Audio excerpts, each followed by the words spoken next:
Couple small changes from yesterday. We've got a 19th land in the mana base, had an extra C. A couple different sideboard cards are on the play with our Daze deck. Yep, keep.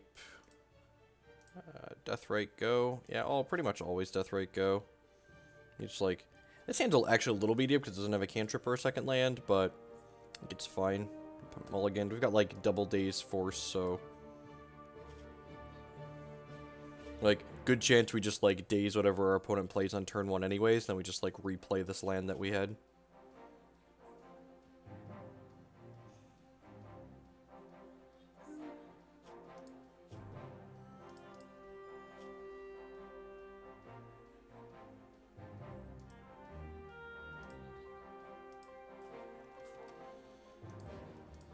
Morning, Marty.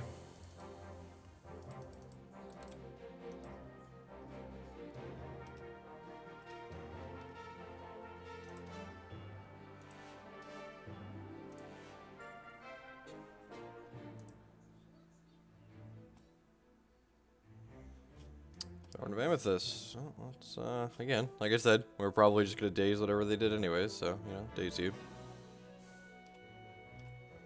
So, probably an Eldrazi deck.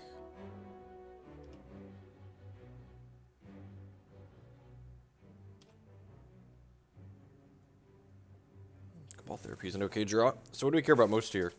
Chalice of the Void? It's probably Chalice of the Void, right? That's almost certainly a 4 of in their deck, so let's name that. I think they'd lead on Thorn against a Daze deck.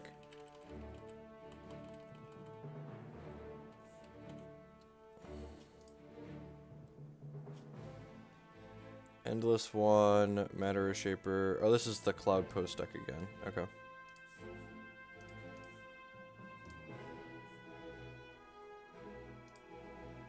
Blue mana and cast this guy. So he's got Matter Shaper, Reality Smasher, Endless One, Glimmer Post. So he's gonna have a turn 3 Smasher right now, it looks like. Probably playing Endless One for 2-on-2 here.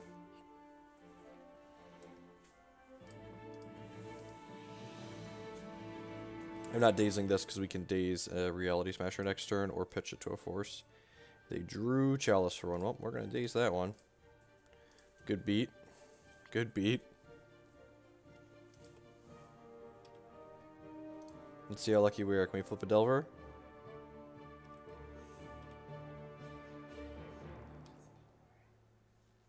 I would love to flip my Delver, thank you. I would like to ponder for a land.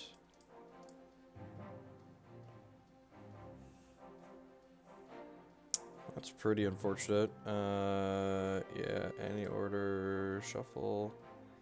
That was like the worst possible outcome for us there. Not only did we not hit a land, but we also missed on a blue card.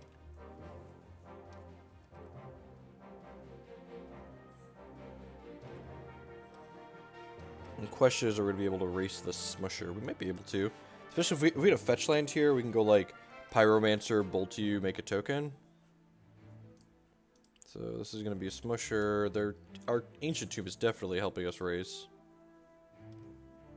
They didn't have 3 mana. This came into play tapped. Yeah, but like if I take the probe to bend to force, yeah, exactly. The next 2 draws aren't lands, and I don't think that's a winning line. Like the odds of us drawing non-land, non-blue card are pretty low.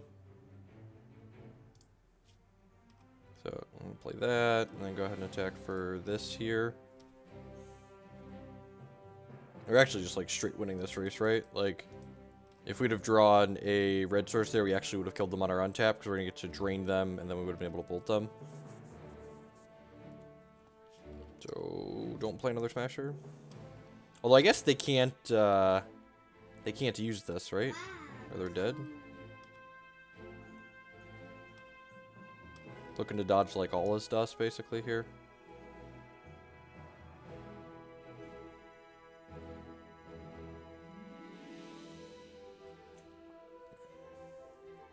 Wait, what?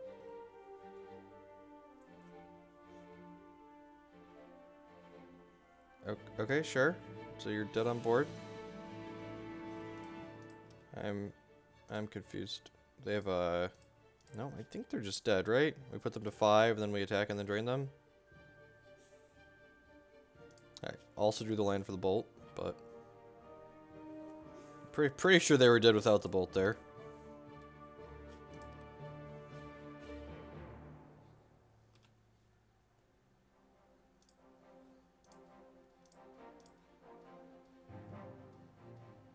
Okay.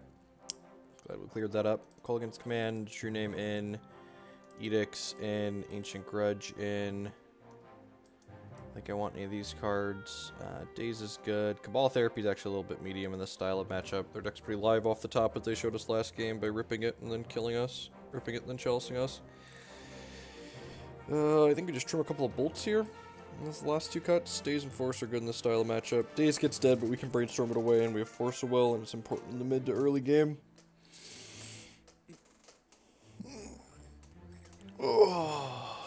This is one of the matchups that's slightly worse by not having a second Gurmag Angler in our deck. That's what I cut for the 19th land, but I think this is fine.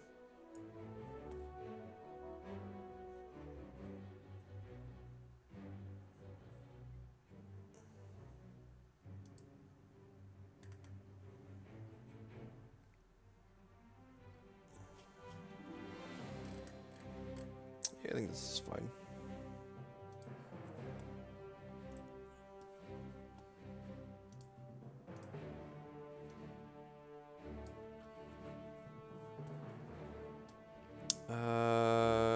Yeah, this hand's pretty good. It's a little soft to Chalice the Void for one-on-one, but you know, not all of our hands can beat that. I think mulliganing for specifically, I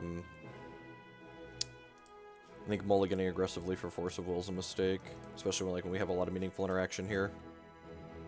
Like, even if they Chalice us, we could still like Daze and Edict and then possibly draw lands into this True-Name.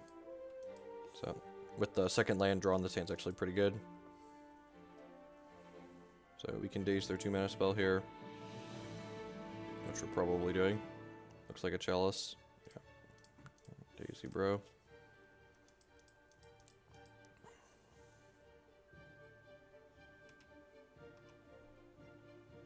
I think Cabal's pretty bad on the draw too. It's like their deck empties their hand. I think I'd rather just have like counter spells.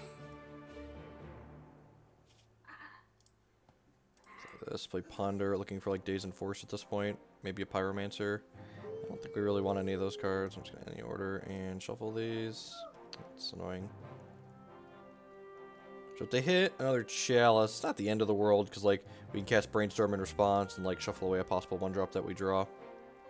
We have a lot of draws. We have 3 ways to kill Chalice post board, right? Yeah. We have a lot of mana here.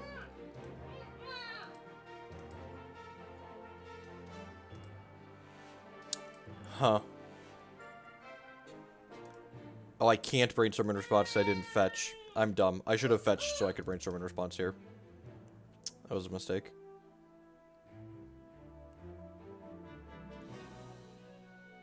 I'm just so used to there always being lands in graveyards. Yep. Could have hid the True-Name too. It's unfortunate. Alright, well, let's start with this. Play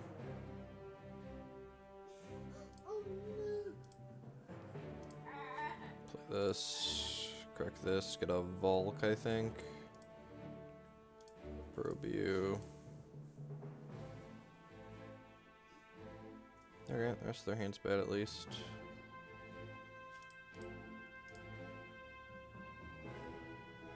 This Edict's not looking stellar though.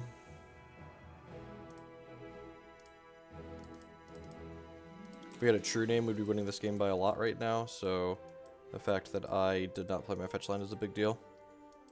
I could have Brainstormed and hit Edict and True-Name. Attack for 7 here.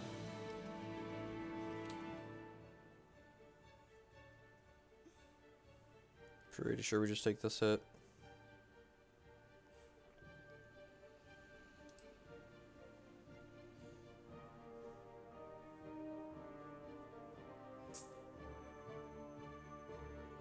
Go Chalice the Void? Well, that's bad for us. Let's try K command. Or Grudge. punished for not just burning. I would not like to reveal that, but I would love to cast it. God bless. Remember, ladies and gentlemen, there is no justice in the world. I choose you, Pikachu. So, this has protection from my opponent.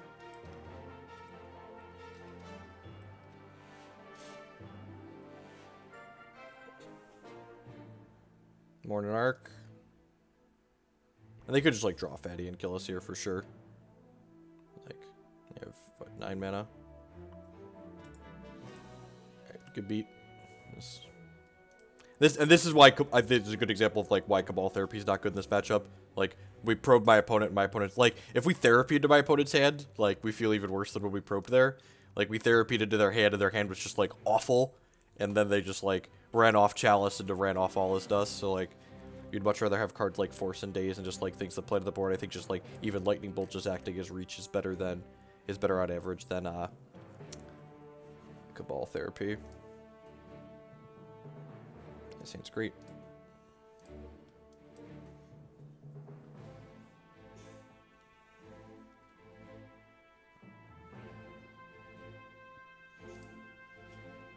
Put a mulligan and scryed top. Morning Arc.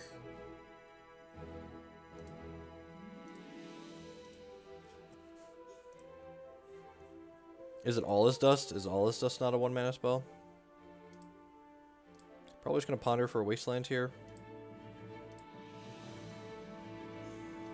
Diabolic Edict's not a bad draw. Yeah, I'm gonna shuffle these, I think. I don't really need any of those. Looking for, like, more threats or a Wasteland at this point. Ponder again.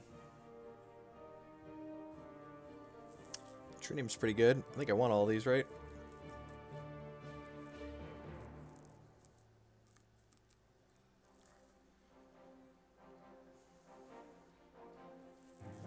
I want to draw the Scalding Tarn so they look at my hand.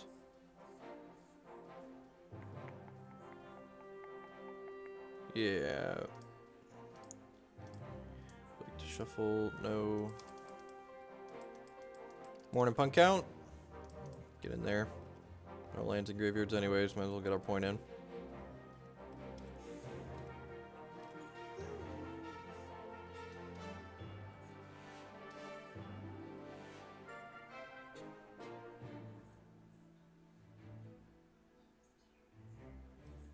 Thorn, sure.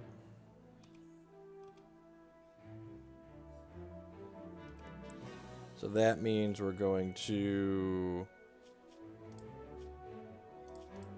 I liked Standard before Hour of Devastation. Have not played Standard with Hour of Devastation cards. That being said, the power level of Hour of Devastation on average seems like it's a little bit low, so it probably won't have a high impact, which is probably a good thing, honestly. Because it means that the format will continue to be reasonable.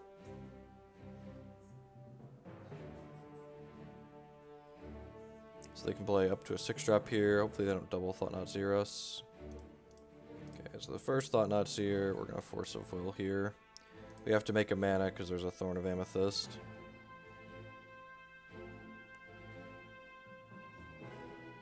And then the question becomes, my Force pitching Force?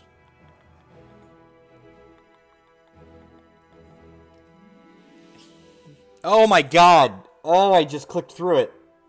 Holy, and I lost the mana in my... Oh, God. Well, that's a good way to start the morning. I was reading chat and responding to questions and talking about why we're floating mana, because this isn't a mana ability. Yep. Meant to force pitch Brainstorm.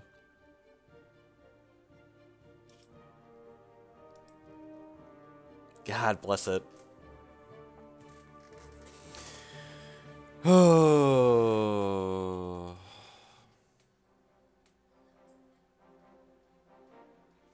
Well, my opponent is not terribly bright. God bless them. And they could have punished our mistake. They could have changed phases to not let me have that mana in my mana pool. But whatever, I'll take it, I guess.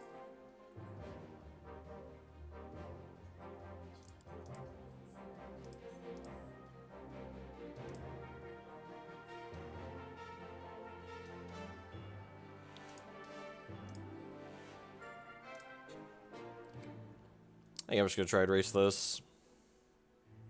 I might be wrong. Let's see what else they have.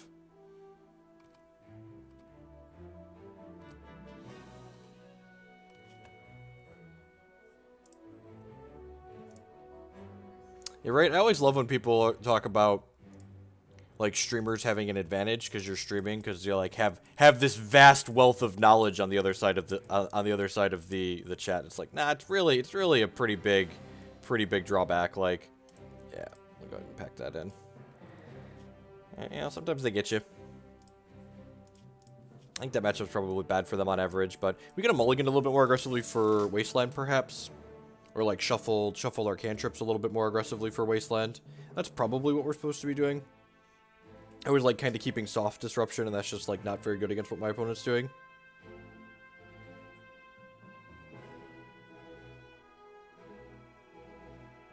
And like not only is there a lay, but there's a distraction factor too. Like it's a big reason like I don't stream like when I'm playing the Legacy challenges on the weekends. Or, like, I'm playing, like, a Hex 5K or a cash tournament online. Like, the reason why if I do those, I do coverage after the fact.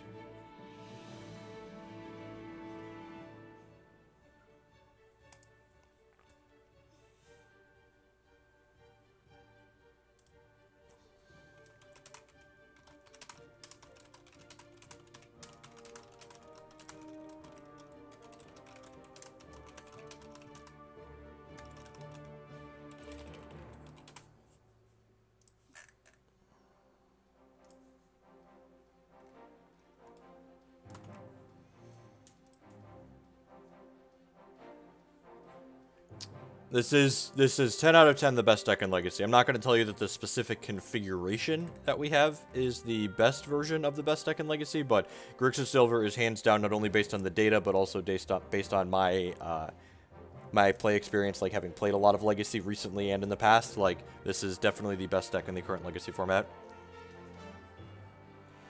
10 out of 10 the best deck in the current Legacy format. And that doesn't mean you're going to win all of your matches by any means. I think I've 4-1 my last 7 or 8 leagues with this deck. So we have that going for us. The deck's very good. I'm playing the Legacy part of my team at a team event coming up. I'm going to be playing Grixis Silver, so I'm just playing this to get some reps in. Legacy is the type of format where, like, just getting reps in against a lot of random nonsense is reasonable, because even in paper, people play a lot of random nonsense. Yeah, a lot of times I don't play any Snapcaster Mages. I've been playing one.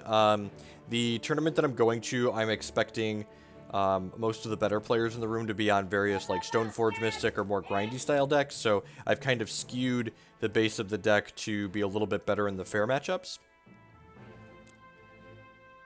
So yeah, if you're thinking of decks that play Snapcaster Mage in Legacy, it's more like the 4-color Leovold deck that we played that had 3 Snapcaster Mages, or like Grixis Control that plays Snapcaster Mage. Like, our deck has 19 lands, 4 of which are Wasteland, so like, this is effectively a 3-mana spell a lot of the time. You can only play so many 3-mana spells in your 15-land deck. Yeah, lands is like the Tron deck of Legacy. It's got really polarized matchups in both directions against almost everything in the field. Like, you rarely sit down across from the table with lands and your opponent's like, you either like slump into your chair or like fist pump. Like, you're either about to slaughter someone or about to get slaughtered. This is a tempo deck, which stands for aggro control. Play your threat, daze their thing, force their thing, bolt their thing. Attack them for lethal amounts of damage.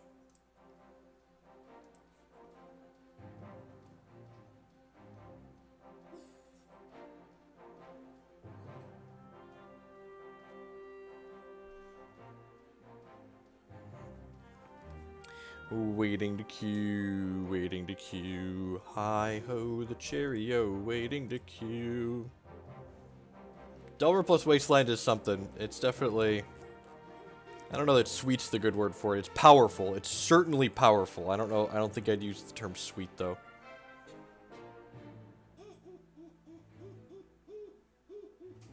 I think Nick Fit variants probably aren't very good. That's why they don't put up a lot of results. It's one of the, like, I don't know, there's, like, tons of, like, tier 4 Legacy decks that, like, people just play because they like them. And honestly, the fact that, like, people play so much random garbage in Legacy is a reason to just, like, saddle up and play the best deck.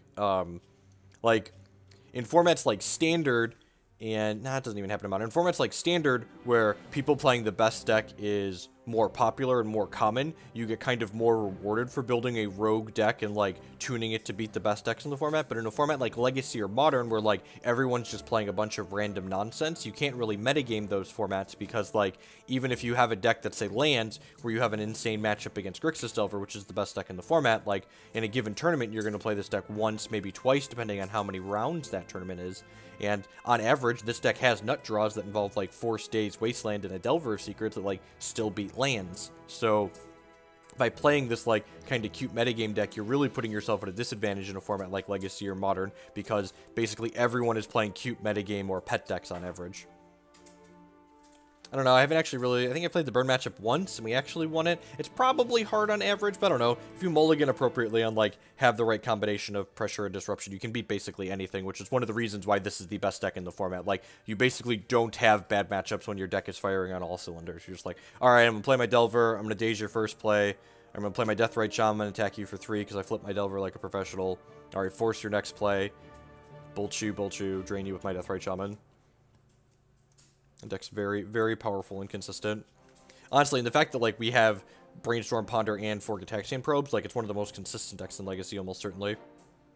I'll see an Ad Nauseam Tendrils, beautiful. This hand is very reasonable against Ad Nauseam. We're on the play as well. Sweet. Alright, I'm gonna go Deathrite Go, I think.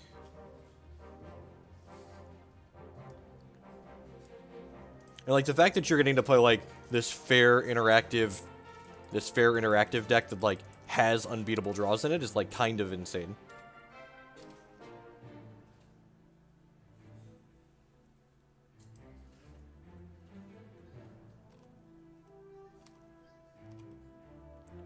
Fetch land.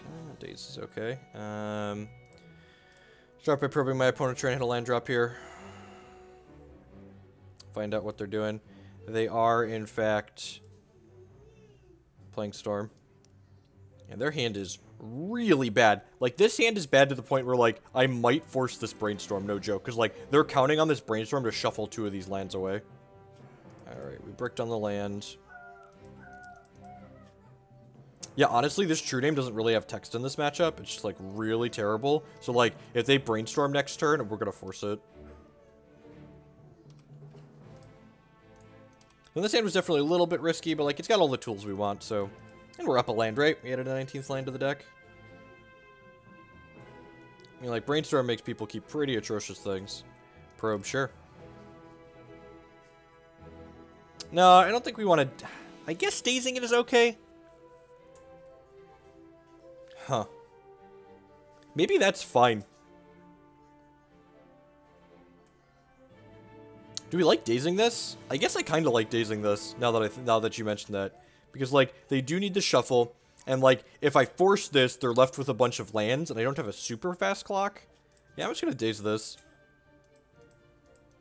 Yeah, the Cabal Therapy Young Pyromancer plus Probe is just, like, kind of obnoxious. Yeah, so, like, they get to resolve this Brainstorm now, but, like, if they don't find all of the cards they need to kill us, they're going to be locked. And, like, they need to find cards to kill us, plus they need to find a way to deal with this Force of Will. How's the Comcast metagame today? Well, I didn't even try my Comcast line. I'm streaming from my T-Mobile. Maybe I'll try the Comcast later. Do they have another fetch in hand? Oh, they do, actually. They showed us... We didn't actually know they had this. They have a Bloodstained Mire, but they're still going to lock them off of 1 card. So, like, they're going to put 1 less land back. And, like, again, the fact that, like, if we force this, they're left with so many lands that, like, this Daze is probably going to be dead anyways. I think making this Brainstorm worse is fine.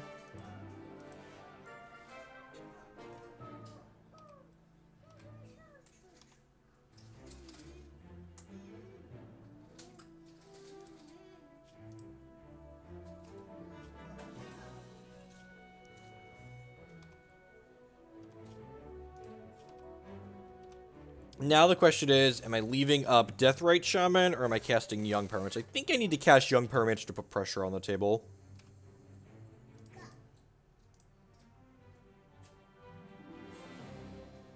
I've played 2 games with it. I have no idea. This could possibly be that extra land. Jarvis, you said to do that, though, so, you know, he's probably much smarter than any of us. I'd actually be willing to put money. He's probably smarter than me and most of the chat. So, it's probably correct. Like, I feel like decks like this, you lose to consistency in your mana base more than anything else, because, like, we're kind of greedy, so, like, being slightly less greedy on our mana is probably fine. The number of games you're like, oh, I won this game because I drew my second Gurmag Angler is kind of low.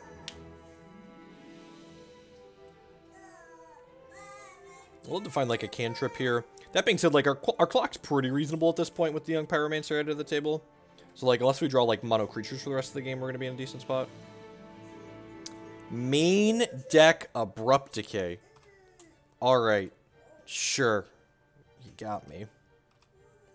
That's pretty hateful. Survey says, God bless it. No. Do this.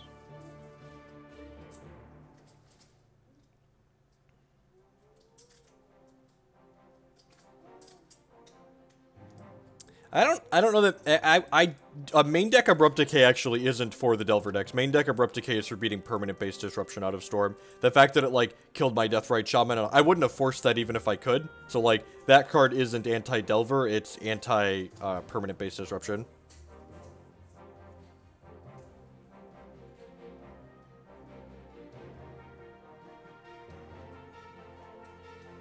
Probably gonna die here. Now the question is, they know we have this force, so is it worth pushing the storm count up 1 to get a 1/1? Probably not.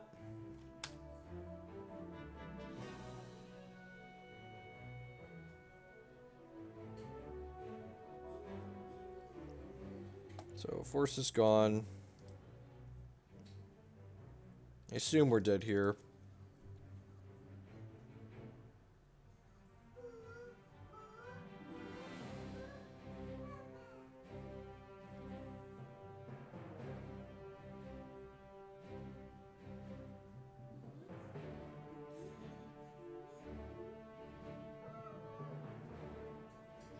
Yep, we're dead. You know. Matchup's good, but doesn't mean you win it all the time. To board out some of our bad cards now, so True-Name and Kolaghan's Command out. Lightning Bolt's out. Flusterstorm, Surgical, Pyroblast, Null Rod in. Oh, I have one too many cards. With the Null Rod, I have one too many cards. Board out Big Fish usually. It's kind of slow. Yeah, this seems fine. I don't like all 3 surgicals, but I think 2 surgicals is fine. Null Rod turns off their mana things.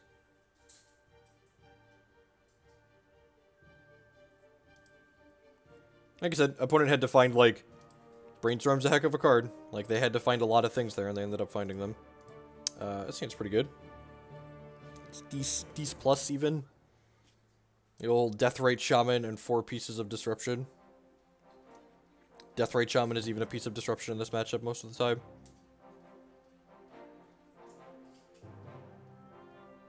Oh, you know what? Boarding out the Tropical Island is not unreasonable in this matchup. Yeah, yep. We'll bring the Gurmag back in for the Trop. For the 3rd game. I agree with that assessment. What matchup do you want all 3 surgicals? Reanimator, lands. Reanimator and lands. Sneak and Show. Yeah, I would Sneak and Show. And bring in all 3 against Sneak and Show because they're like a 1/2 combo deck. So if you like force or discard the first one. I'm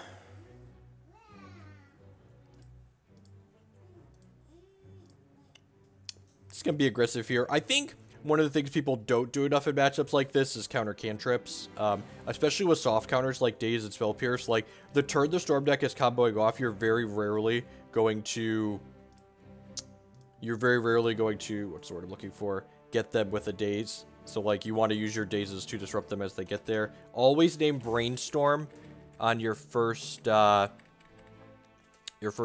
so that way they can't hide cards later. Alright, so they have a Ponder here that we're going to take away here in a second. I guess I could Flusterstorm this Ponder and then Therapy something else. Yeah, that seems fine. Seems fine.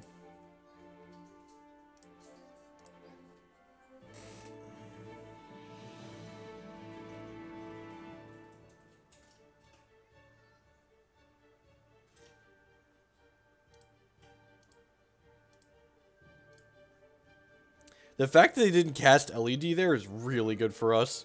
Wow, we're Abrupt Decaying my Deathrite Shaman. They're like... I'm surprised this isn't their deck post board, in all honesty. I guess they really hate this card. Sure, man. Now we're going to take your Lion's Eye Diamond away.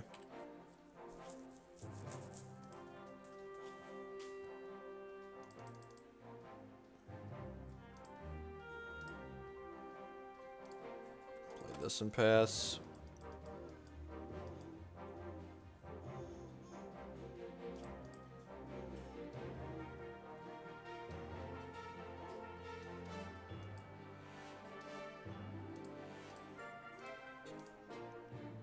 The hand is pretty terrible, so let's keep it terrible.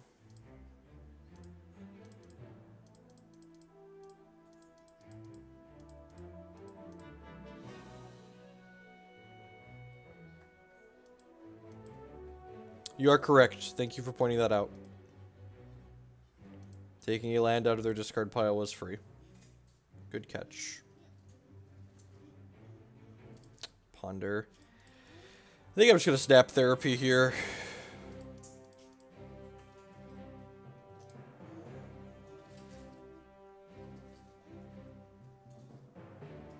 Yeah, but they have Goblins post board this matchup too. A lot of them have Goblin's Bane deck right now, actually, too.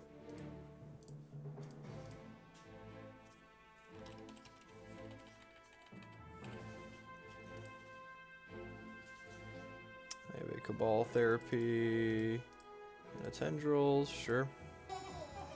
Foot in mouth! A lot has changed in the year. Like, where it's going, you should try out Pauper.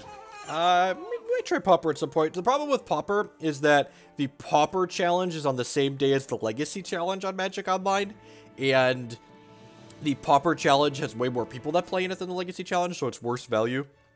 It's the same entry fee as the Legacy challenge with like 30% more players.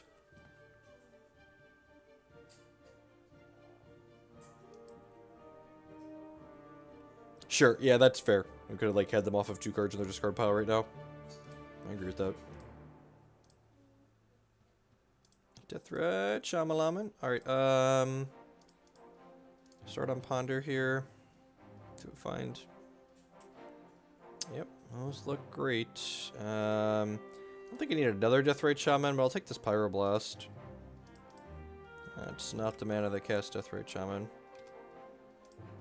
Honestly, maybe the other Deathrite Shaman was a good... I should have put it on top just so I could flashback this Therapy here. Maybe we will draw that. And again, these are in here explicitly for countering cantrips, so 10 out of 10. That's rude, opponent. Why are there Thoughtseizes in your deck? Gross.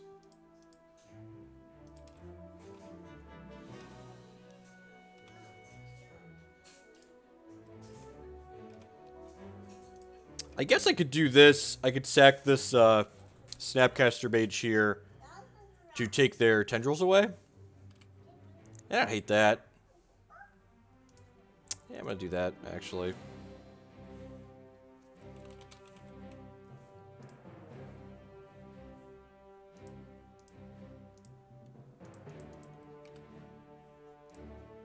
So they have Infernal Tutor and Cabal Therapy in their hand. I think I'm gonna draw this other Deathrite Shaman. Do I want to draw Shaman or do I want to draw some Disruption? I guess if I even just draw Force... Well, now if I draw the other Deathrite Shaman, huh. It's probably worth holding a land. It doesn't matter. It really doesn't matter. They're in a position where, like, they're going for it regardless.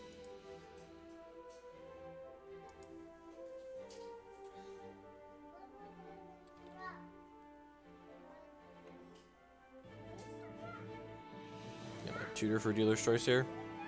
Yep. Eat their tendrils here at end of turn. I think I'm going to draw this other Deathrite. Am I? Am I, though? I think a random is probably better. And that is better, because we have lands in the graveyard, I could actually cast this Force of Will if we need to.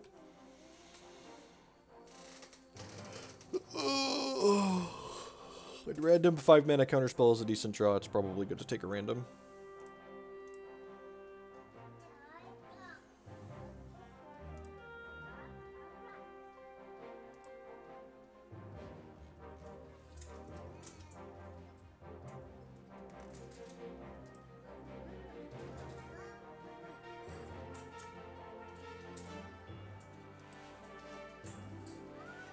Yeah, that's fair.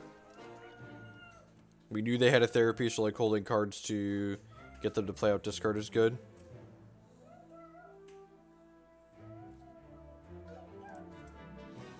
We don't really get any added value from playing it out, and we might get value from holding it, so there's a reason like their Liliana deck.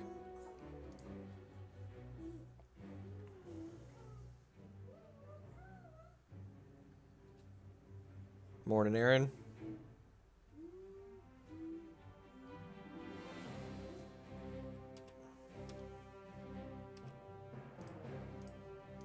Tutor.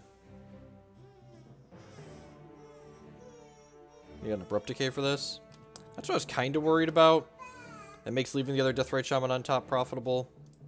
I think I'm supposed to play this just to clock them. I only have one card in hand, so hopefully we don't die. I have a lot of mana, so like there's a world where we could die from here, I think. Probably not if they have a land. So looking for a blue card or a land here. Lightning Bolt is not in our deck right now, so that's not an option. Nope. Play that. Attack. Again, like, land doesn't flip the Delver, which means we can cast this Force, so whatever.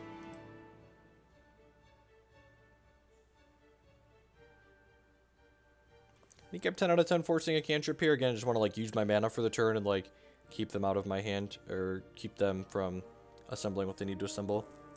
They're low on resources, so we want to just keep, like, taxing them.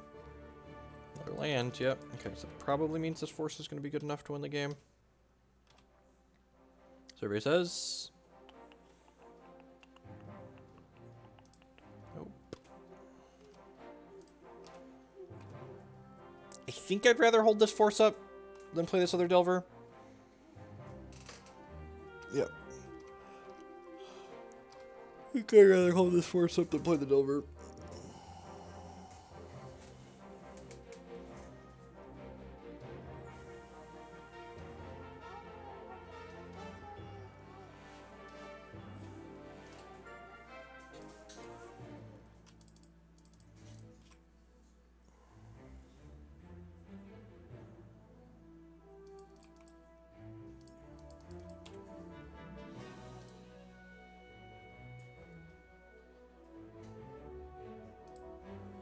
Okay, I mean, like, that doesn't flip the Delver, but it's, like, kind of disruption. It takes this mana off the table. And they only have one ritual in the bin, so, like, they probably need an LED to go off.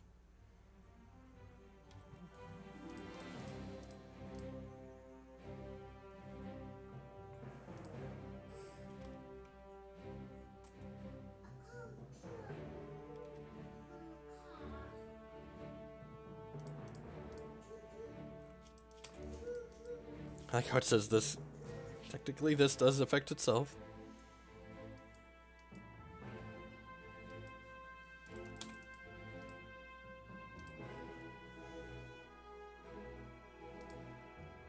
Good golly. Well, if they have an Abrupt Decay, they get another turn.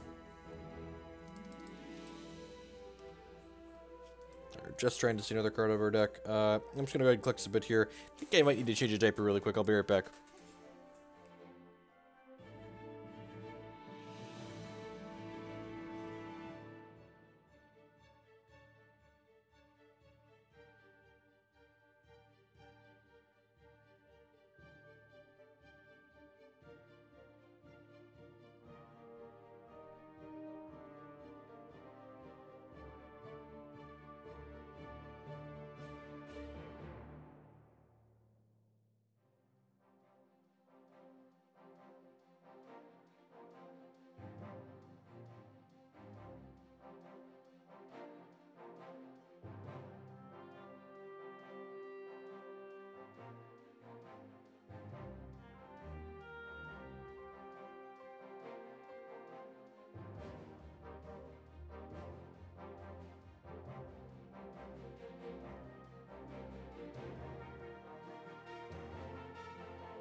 Sounds great. There's no threats in it, but like we get to look at what we get a draw step, plus we get to look at 4 cards plus 3 cards, so like it's like 10 extra cards, and we have some meaningful disruption, so we'll probably find a threat. Were people talking about mulliganing this hand? This hand is great.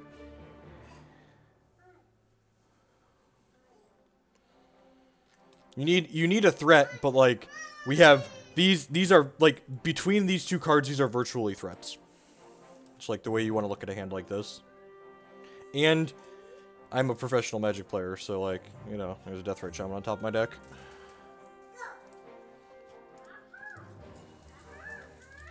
Again, yeah, it was like one of the 10 looks I talked about having.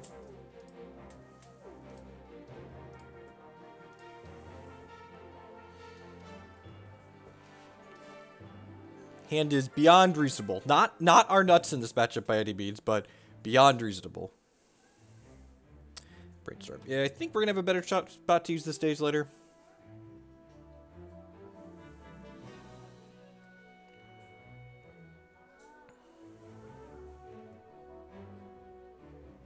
Yeah, and like, honestly, the fact that like my opponent left Decay in their deck is less of a reason to mulligan to a threat, because like, if we mulligan to a threat, they could just decay our first threat and then we're set anyway, so.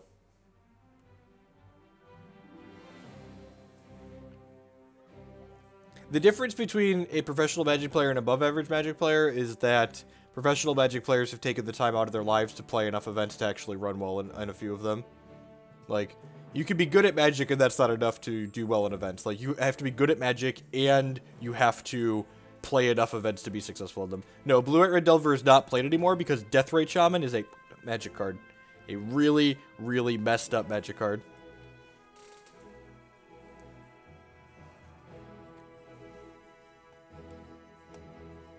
This is the tank figuring out if they can kill us. If they kill us through Daze and Force here, I'm going to be really impressed.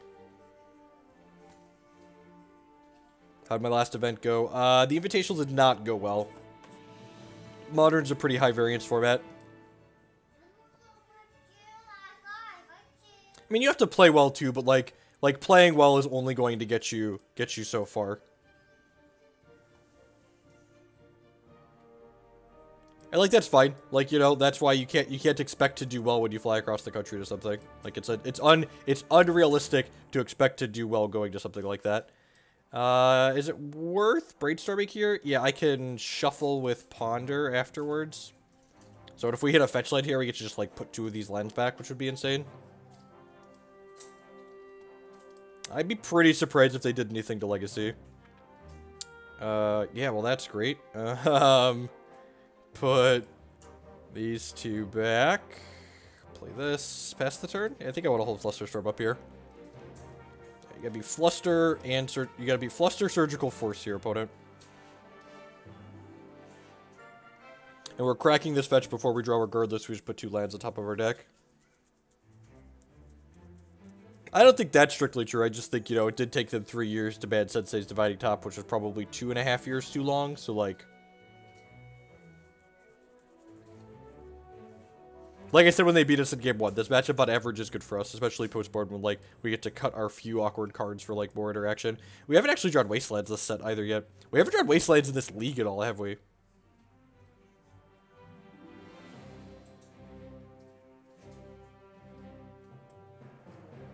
Huh.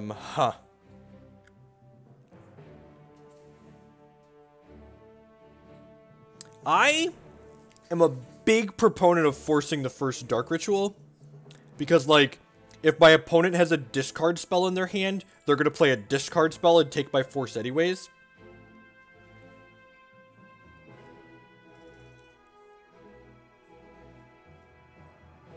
Like again, they only have 4 cards left, so like if one of their cards is a discard spell here, they are likely not going off anyways. I think I'm just gonna force this.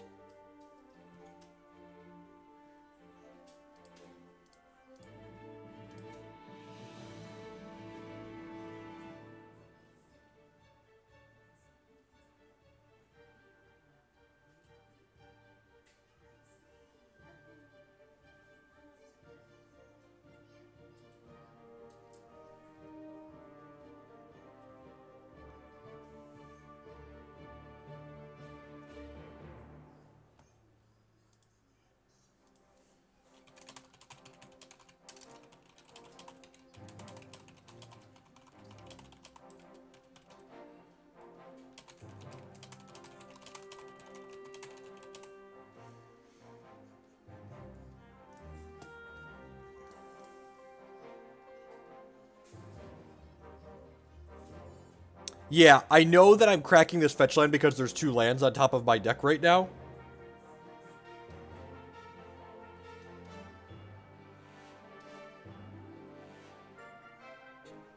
God, this would be sweet if they're going for it. That's awesome. Awesome. Well, they didn't have it. Okay, sweet. Storm count is 5. They have a bunch of mana. So they're going to go get mana here. Do I just, like, wait for them to Past in Flames here? No, they could get a discard spell, right? No, if they get a discard spell, they can't play the Past in Flames. So I just, like, wait and get the Past in Flames, right? I can also just, like, surgical them here, and they probably can't win anymore, too. It's probably just conservative to counter this. I have the Deathrite Shaman anyways. I'm just gonna counter this. There's no reason. Oh, they could get empty. Good call. Good call. Good call.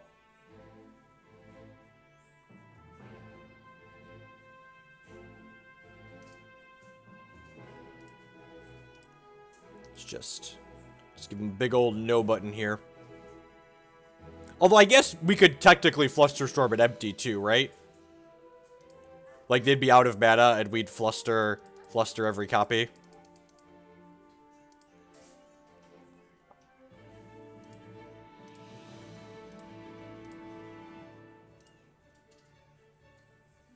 I guess fluster beats empty, too, so maybe we're supposed to do that. Alright.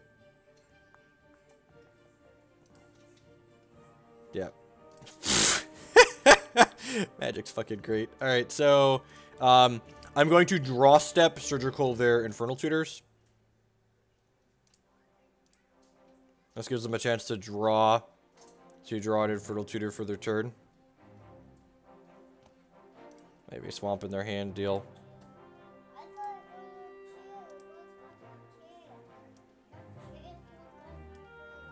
They have an empty. They have 2 tendrils. 3 abrupt decay. Alright, sure. Everything else looks pretty standard. They don't have any dark petitions in their deck. That's good for us. I got the one out of the graveyard, so... As you will, opponent. Start working our way through their crypt here.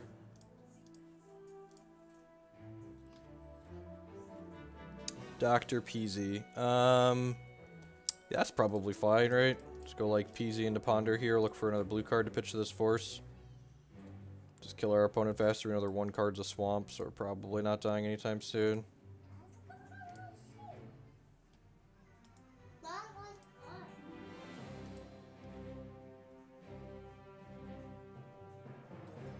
I like how we just you weren't here earlier when we were talking about how Twitch chat is a detriment more than a bonus, apparently. I'm not gonna cast the second probe, but I'm casting the first, so that way we get a token.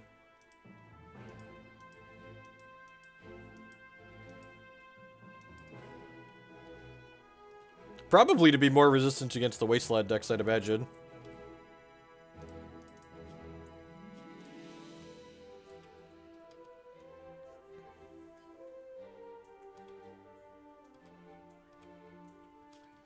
Yeah, without counterbalance in the format, you need Abrupt Decay less, right?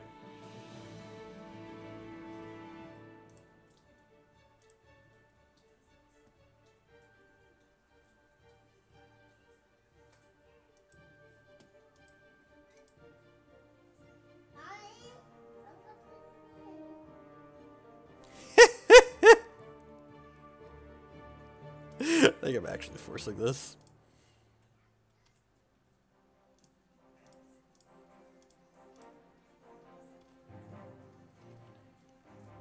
So this is 1, 2, 3, 4, 5, 6, 7. So we'll hold this for now. I'll be dead on our untap.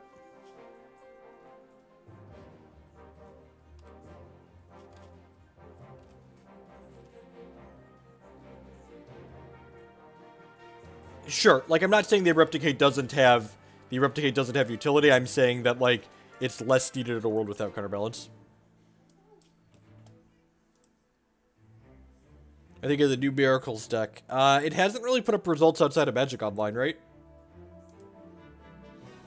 Which I guess we really don't know. Like, we really don't have a lot of data outside of Magic Online for Legacy, but I feel like it hasn't put up any... I guess we don't have Legacy Classics anymore either. Yeah, I honestly don't know. It seems kind of mediocre. I shit on it every time I play against it with this deck, so, like... It's actually been really popular in paper. That's fair. And that's probably a regional thing, too. Like, it depends on, like, what your locals are. A lot of Legacy tournaments today are just, like, local things. You know, every time I played against it with Grixis Silver, their deck feels like a pile of mostly unplayable Magic cards. Pretty soon we won't even have MTGO data, right? How do I feel about the online data change? I think the only reason to hide data like they are is if your format is miserable and you don't want people to actually see how miserable it is. So, like, if you're actually good at your jobs, exposing the data should be fine. They're basically saying, no, no, no, you've been bad children, you're bad with the data, so we can't trust you with it, instead of, like, accepting responsibility for themselves. Like, mom and dad shit the bit, and, like, they're blaming the children for it.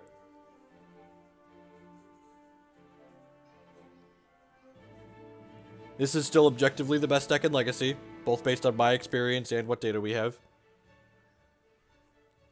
Like, I don't understand how WotC can be, like, so consistently good at, like, designing interesting cards and mechanics and just, like, so consistently mess up every other decision that has to do with their TCG.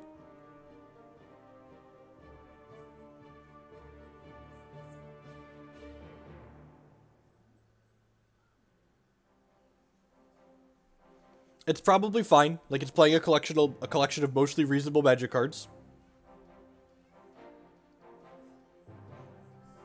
So currently, WotC only publishes 10 random 5-0 deck lists from each competitive league once a day. They are changing that from 10 down to 5 deck lists, and they are ensuring there is artificial diversity in the deck lists they are sharing by making sure that all 5 of those deck lists will be at least 10 cards different from each other.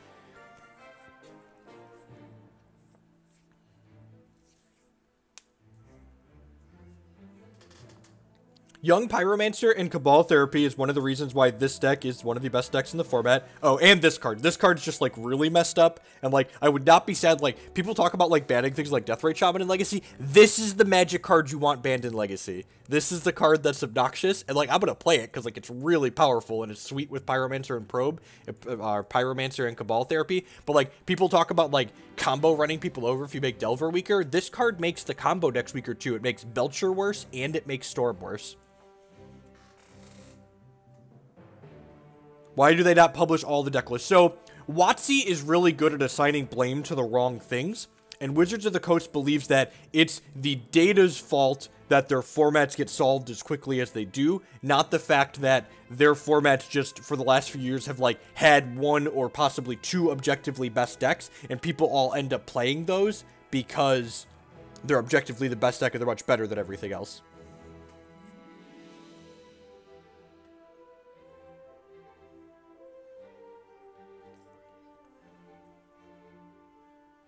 Yeah, I really, like, this card just feels like it adds no value to the game. You could even argue it detracts value from the game, and it comes at very negligible or non-existent cost. And in decks like Death Shadow, it even, like, in Modern, it was, like, adding value to them. So, like...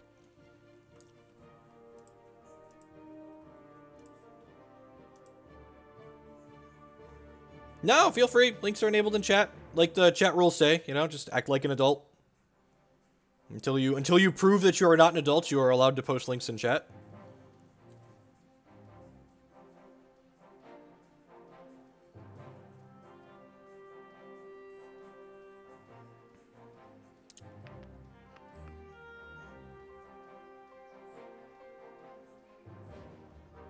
Yeah, exactly. Turn one, sorry, Insanity. That's exactly what it is. They think that the data is the problem, not that their format designs are the problem. And until they accept that, like, the problem is the cards they're designing and not the data, their formats are going to continue to be rancid. Like, this current standard format, I have high hopes for. Like, maybe we've finally gotten rid of all of the overpowered combo nonsense. Like, we're finally going to play, like, fair interactive Magic and, like, have some sweet, good mid-range games. Like, I enjoyed the standard deck I played at the Invitational.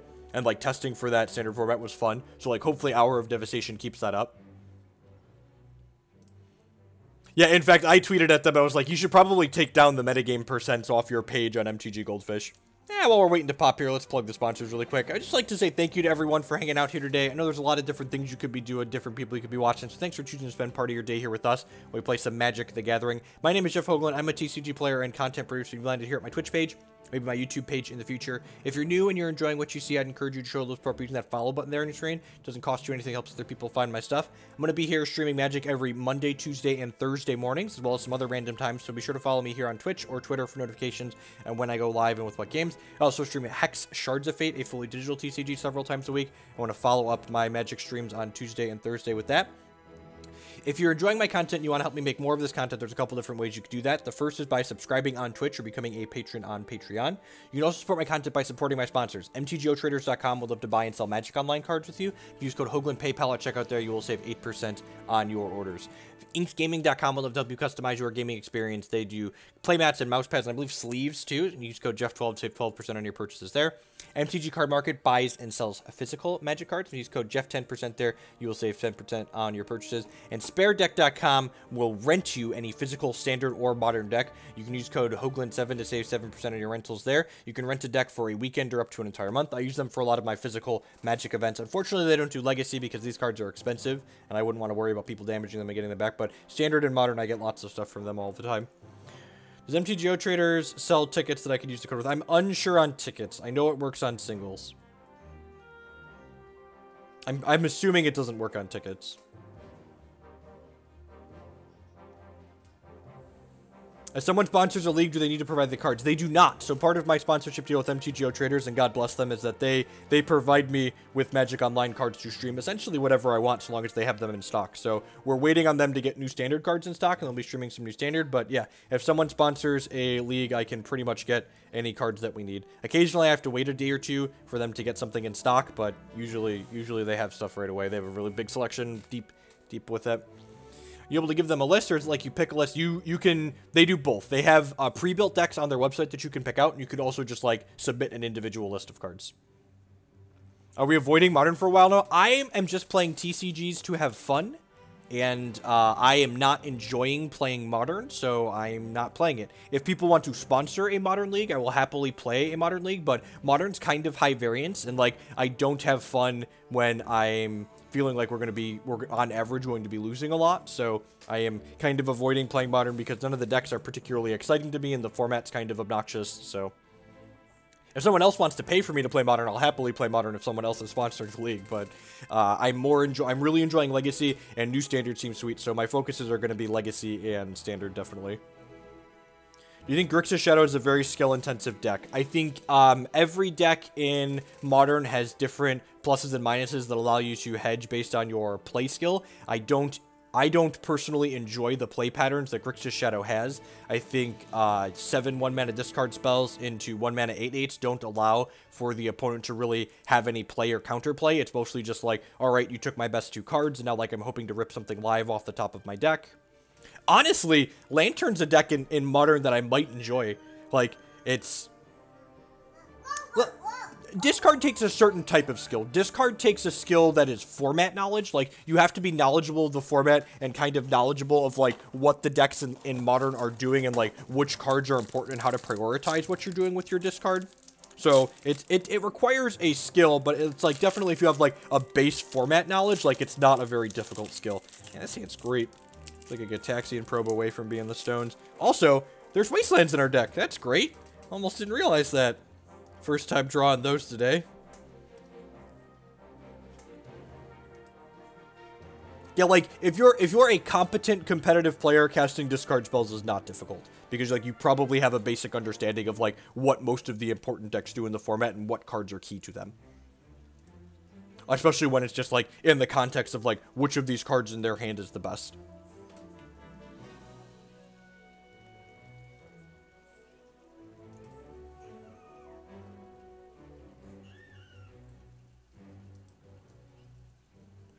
Well, that's...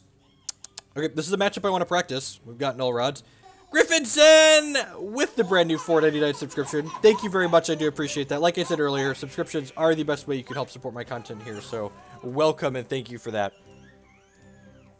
Play out this Shyamalan here in case they Wasteland us, like Death and Taxes so often does. And again, like, this is kind of huge, right? Like, if we were on the play this game, like, we'd have just gone, like, Underground Sea Shaman, and then we would have dazed this Aether Vial, and now, like, this Daze probably won't have a text box this game.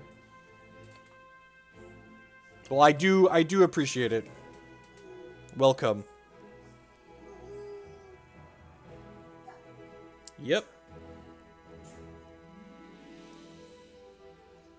I don't think this matchup is too bad for us on average, especially with the sideboard I have configured right now, but it's definitely not an easy matchup. I think we have the tools. Alright, let's do this. I think since I drew this Pyromancer, I'm actually just going to cast that. Going wide in this matchup with Pyromancer is a good way to win it a lot of the time. If we can dodge a Thalia here, that would be insane for us. I guess this is loose because if our opponent has a plow, they can plow the Deathrite Shaman. But I feel like if they had a plow, they would have plowed this last turn, right? So, like, this is probably fine. If they don't Thalia us, we're going to actually be in a pretty good spot. Yeah, they have Cavern of Souls in their deck, too. Gross. Yep, this is a Thalia. Chalice of the Void. Holy crap, I forgot they play that card now. Man, remember that time we didn't Brainstorm to find an island for the Daze? This is a Thalia, I'm going to concede. So if we would have Brainstormed... 1, 2... Yeah, we would have found a Misty Rainforest. Yeah, that's pretty unfortunate for us. So I think this play was wrong based on the fact that most of these Death and Taxes decks are playing Chalice of the Void now. Because I would have been able to put back Wasteland, or like Wasteland Misty, and then like play Misty, crack it, play Delver, and then Daze this.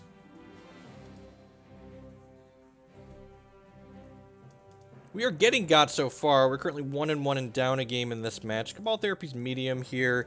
Kolaghan's Command is great. True-Name's great. Grudge is great. Null Rod's great.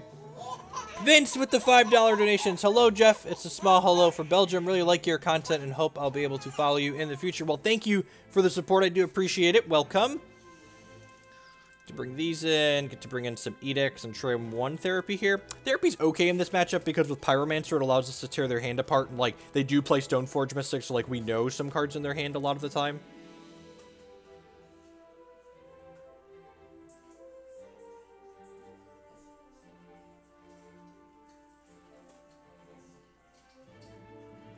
How does Thalia plus Chalice work? You cannot. So the card's converted mana cost is still 1. Morning, Maddie.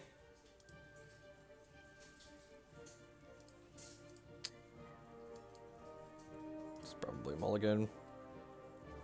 Sounds like not exciting, but it's fine. That seems actually pretty good, right? We get to go like Deathrite, go.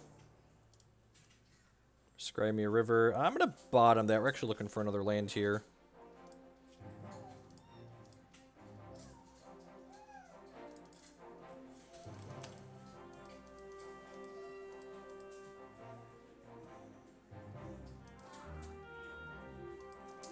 Yep. How do I feel about Manaless Ridge? I think it's one of the many tier 4 decks that people play on Legacy that's not actually very good. Man, Sin Collector. That's a magic card. Okay.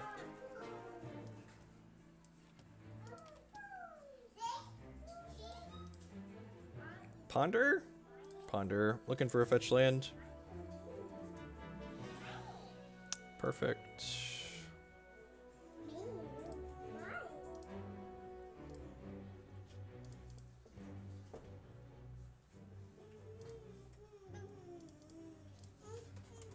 Need help?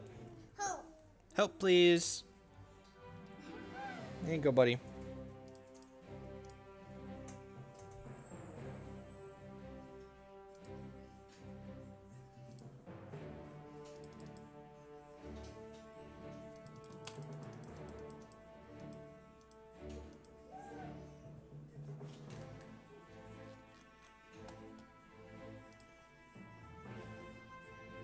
Yeah, we got Chalice out of the first game, Matt, and I could have I could have brainstormed for a Daze to play around it, and I didn't. It was a little bit of a punt.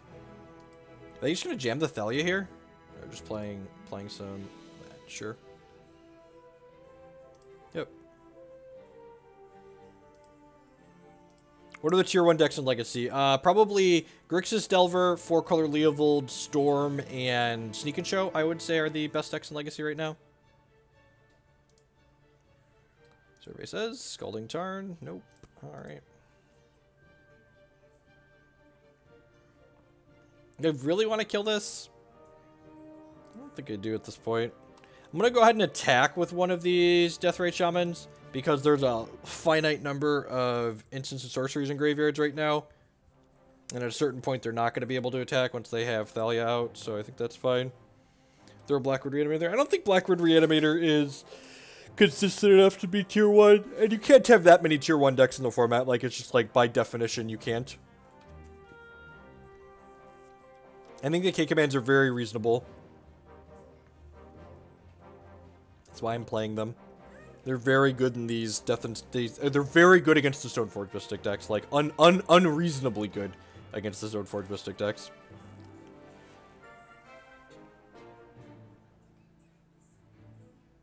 Do I want to bolt them in response to this? Yeah, I think so.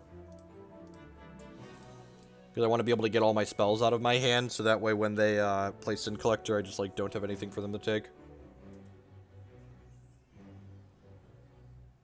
So the game plan here is to flip this Delver and then race them with Delvers and Deathrite Shamans. There could be merit to, like, holding this to kill the Thalia since I have this Wasteland to put them off the Caracas. Sure. I think I'd rather waste them off the port, honestly. So their hand right now is Sin Collector and then cards I don't know. And the fact that, like, they drew 3 Aether Vials here is actually pretty bad for them.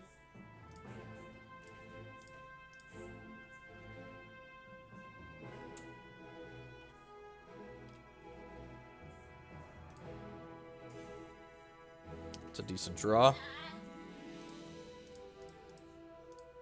Take the Sin Collector out of their hand.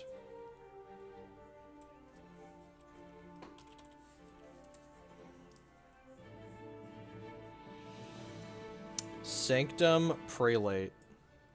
Huh. Is that worth taking?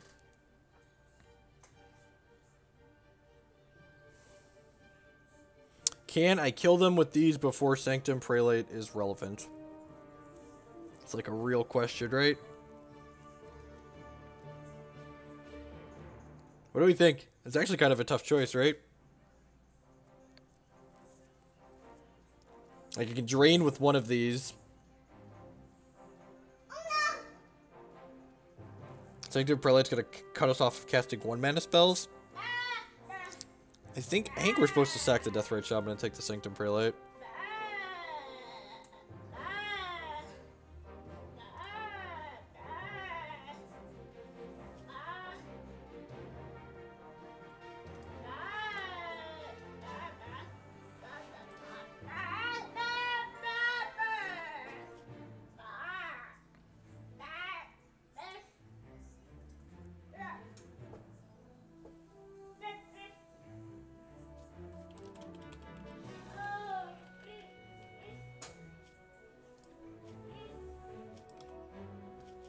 Gonna go ahead and fetch an Underground Sea here. That way my opponent, they draw Plow, they can't plow this in response to me fetching.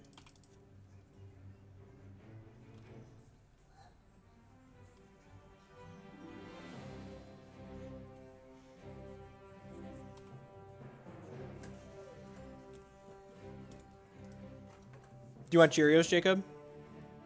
Alright, I'll be right back. I gotta run and grab Jake a snack here real quick.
It's an unfortunate draw to come back to.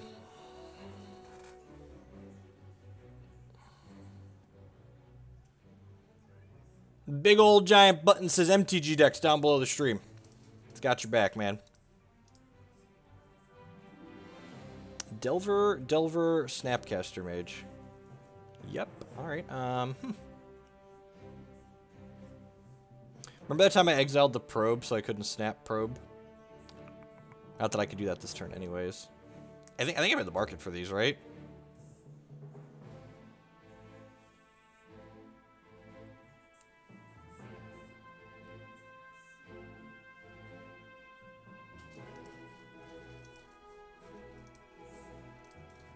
These aren't going to flip for a little while, but, like, threats are what I want.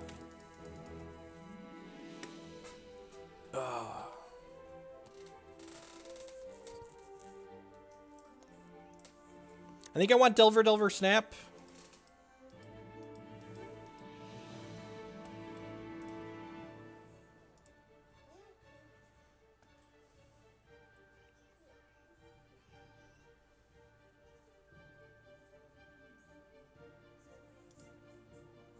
Wasting my waste steal. Now I'm really glad I put Delver, Snap. I guess it doesn't matter because I can't attack till these flip anyways because my opponent can Karakas their Thalia and then Violet back into play.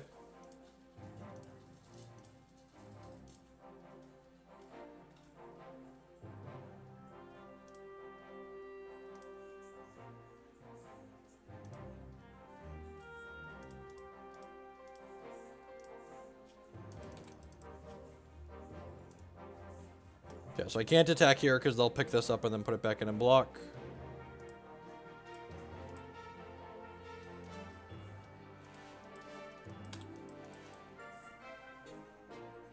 There's a Thalia here and they have a Rishadan port, so like the chances of me being able to stat Ponder are really low.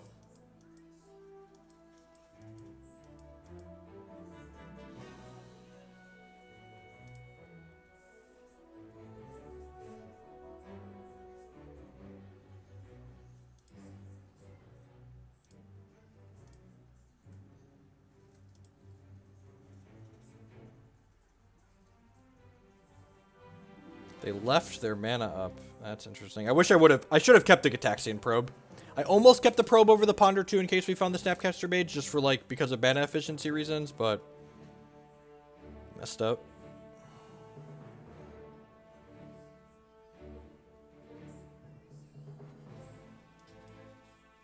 I did not reveal the Snapcaster Mage. I clicked no twice. You can't actually see what I'm clicking because I have my camera over the box because it's not really relevant to you all. I don't think killing the Karakas is a big deal. Like, if we killed the Karakas, he'd have wasted us off one of our colors here, which is, like, really bad for us. So, I don't agree that killing the Karakas was a good idea. Alright, so you're saying there's a chance. Not a creature. Even a land here is fine. Even a land here is not a big deal.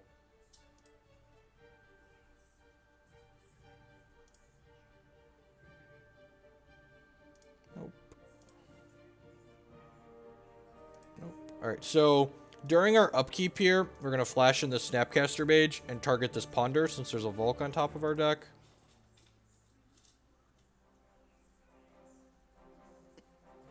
Also, fun fact, you can kind of gain knowledge on what my opponent has in their hand based on how they've tapped their lands. My opponent has a Flicker Wisp, and we know they have a Flicker Wisp because they tapped this Karakas to try and encourage us to kill this Thalia. Is it worth keeping this Ponder to flip these Delvers? Probably. Means I have to draw another land, though, which sucks.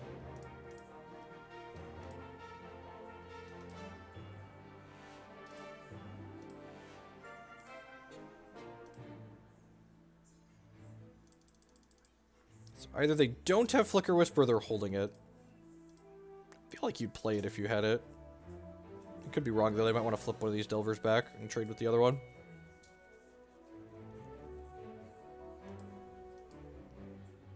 I mean, it's kind of fine. Like, if my opponent has another threat in their hand, which they likely do, there's a Flooded Strand in their deck. Or they have a second Thalia. Maybe. I think that's less likely. Even if you have a second Thalia, you don't want to give it up usually. Sure. Alright, well, that limits our options a little bit.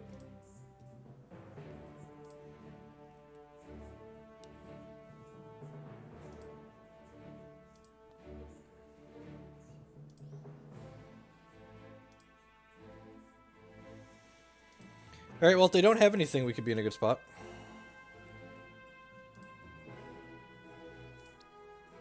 If they have something, though, we're drawing another land next turn that we were hoping to shuffle away with this Ponder.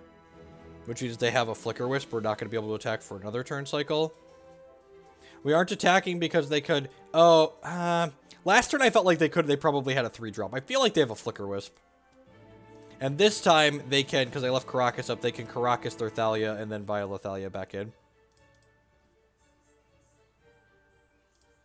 Wow, okay, so they don't have anything. God bless.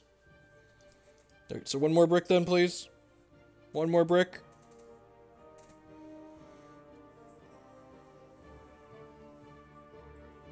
Dead? Dead you, please. God bless. Alright, sweet. I think this is fine. Maybe... I don't hate this. Swapping the therapies for forces on the draw I don't think is unreasonable, especially with Chalice of the Void in their deck. I'm going to do that. They only have one Cavern of Souls, most likely, and I have Wasteland for it, so... Occasionally, Protecting Delver with this card is really good. Cabal Therapy and this are both kind of medium.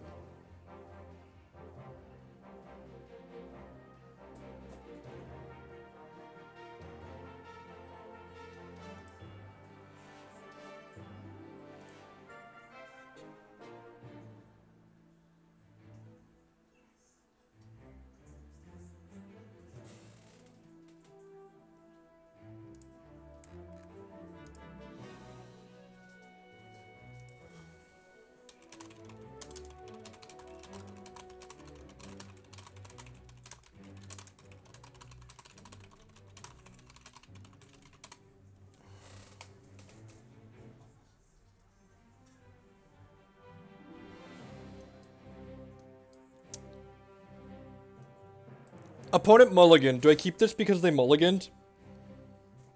It's got just like plenty of lands to cast all our spells.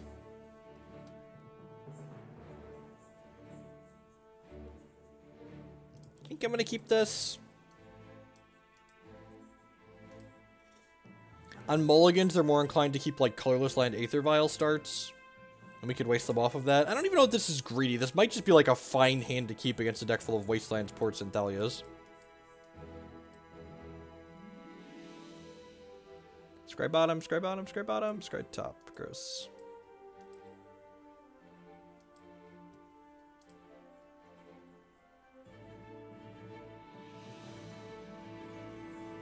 Yep.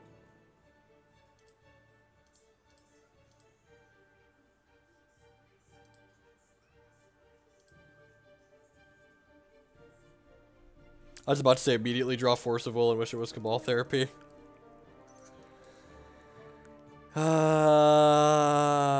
Yeah, I'll take these, right?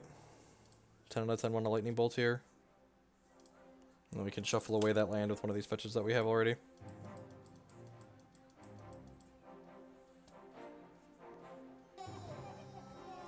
Fred WK with the brand new Twitch Prime subscription. Thank you very much. I do appreciate it. Welcome.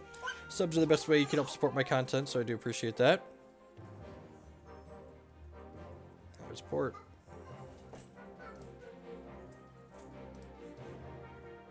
I think I'm just going to play this Scalding Tarn and pass here after they port this. Because we need to, if they have a Mother of Runes to put into play off of this, I need to make sure we can kill that.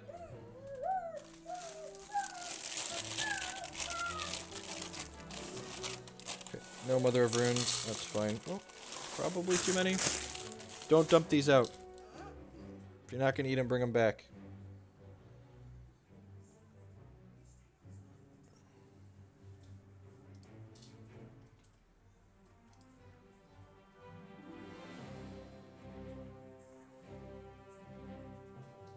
Deal. No, I don't think wasting port is correct because my opponent could have, a Mother of Runes. Like, if they have Mother of Runes there off the Aether Vial, we're in a lot of trouble. Thank you for the resubscription, Jebda. I'm gonna fetch here because we know there's a land on top of our deck.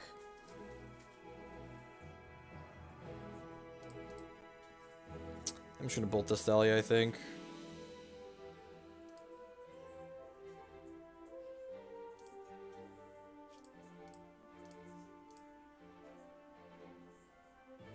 Probably waste them off this port.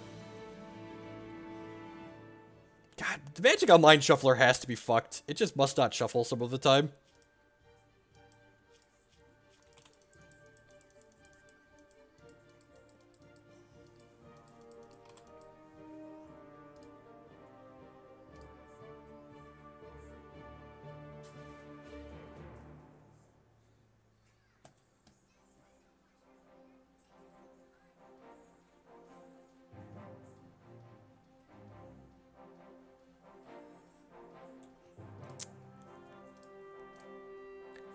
Found a use for the Force of Will.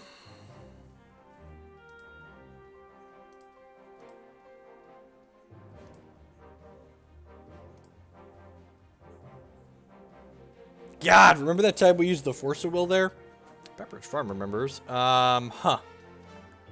So am I supposed to play the big fish, or am I supposed to snap this Ponder? I feel like I'm supposed to snap the Ponder and play big fish next turn. Because snapping Ponder is way more resource efficient. The chance of them having a second rip is kind of low. Famous last words.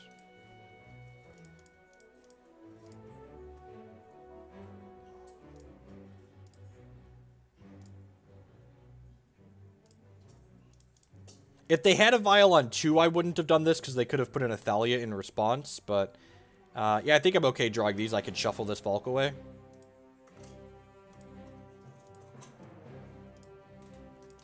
So we can draw the Ponder next turn and then crack the fetch and then cast the Ponder. I'm excited about their second rip, right? Well, if they play a second rip here, we could actually draw that Volk, and then we have 1-2, so we're at 6 out of 7 lands to hardcast this. They're not completely unreasonable. If they have Palace Jailer here, we could be in trouble. That's definitely a card that could catch them up if they have their 1 Palace Jailer. Yep. So that's gonna draw them a lot of cards. Makes them the Monarch. This card is so loose to have in your deck against the Pyromancer deck. How does Monarch work? Is this combat damage or any damage? Does anyone know? Because it doesn't actually say on this card how the Monarch works. Could someone link me the rules on how the Monarch works?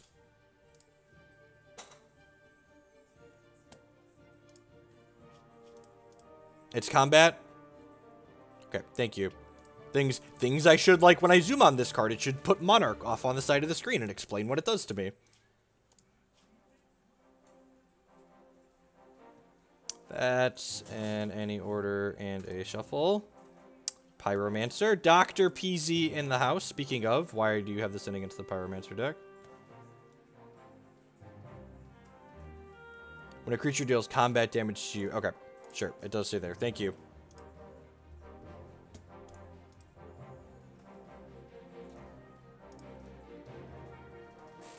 Wasteland Cavern. Okay, well. So you're saying we got a pretty good chance here. They're gonna get to draw 2 cards next turn, which is pretty good. Do I play the Delver or do I play the Big Fish? I feel like I'm probably supposed to play the Big Fish here, right? The Delver's more likely to connect and steal the Monarch, though.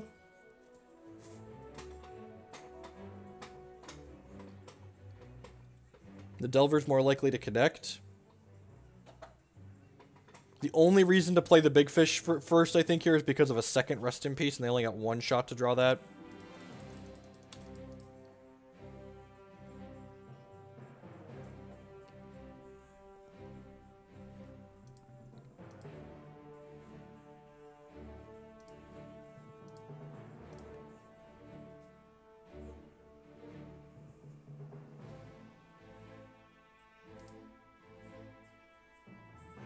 Well, they left it on 2, so if they have a flicker, if they draw a Flicker Wisp, they're not going to be able to put it in. That's good for us.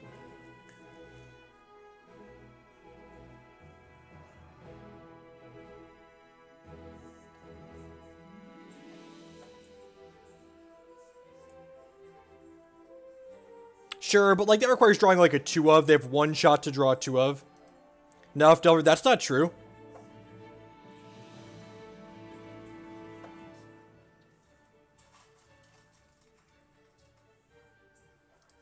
Okay, so they drew Council's Judgment. Yeah, I'm 10 out of 10 throwing a creature away here to become the Monarch. Like, that's 10 out of 10 worth it. If this Delver flips, I become the Monarch for free. Like, they have to draw exactly a 2 or a 4 drop to punish an attack if the Delver doesn't flip here. And statistically, the Delver should flip.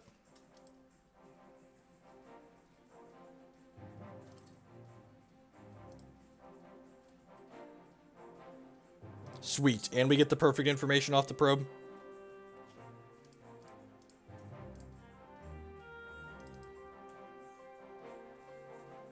Yeah, welcome to Brick City. Ooh! Ooh, is that a good one?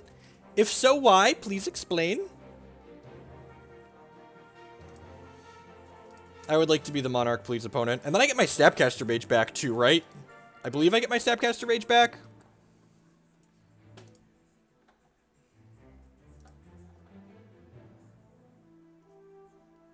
Oh, Snapcaster trigger.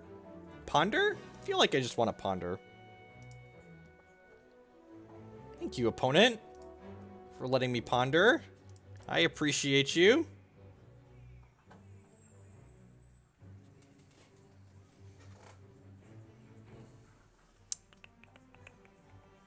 All these cards are great. I think I want the Bolt just in case something goes sideways here. Let's keep the removal. Nope.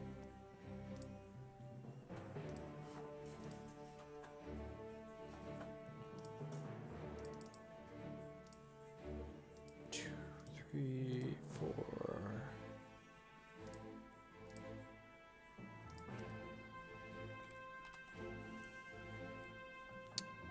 Oh, look, we get to draw a card because we're the Monarch. This is not a card that should be in your deck post board in this matchup, I don't think. It makes you want to push your vials to 4 and like this could happen. Like my opponent was going to be buried this game without us becoming the Monarch.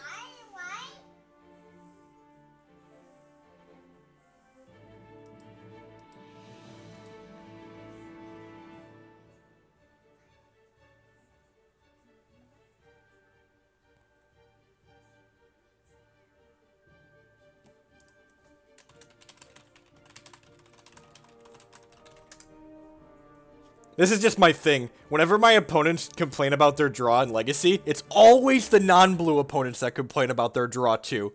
My opponent just typed land, ... and I typed back, I would recommend playing more cantrips. Or playing more blue cards, sorry.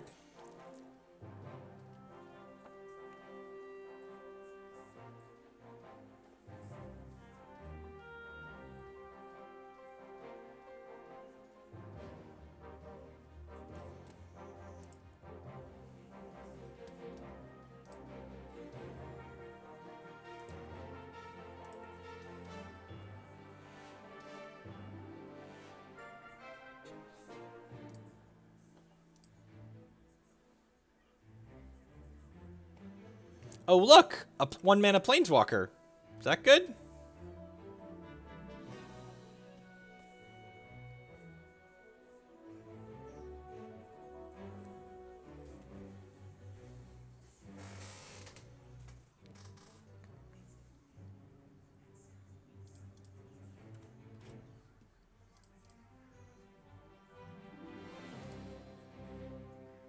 Should play 4 Diamond Dice, right?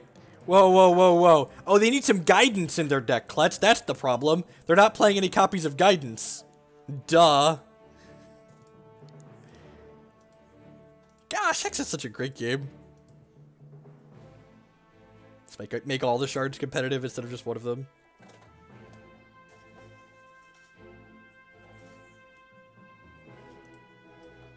I didn't attack with the Snapcaster Mage because I didn't want to accidentally lose the Monarch. Whenever you're ahead in a game like that game where I'm really far ahead, you always want to ask yourself the question, how do I manage to lose this game? And the answer to that question in that particular game was, my opponent happens to draw like some combination of removal spells and like things go really sideways and they become the Monarch and start snowballing from there. So I think just being slightly conservative while still putting a pretty efficient clock on is more than reasonable.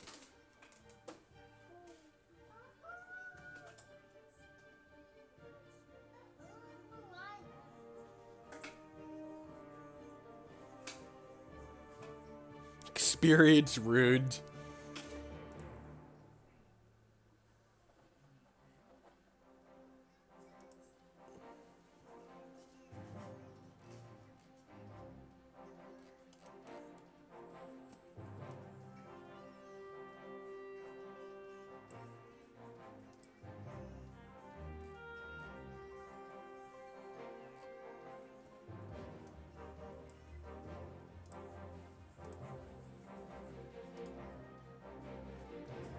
Kind of like how Hearthstone has no chat.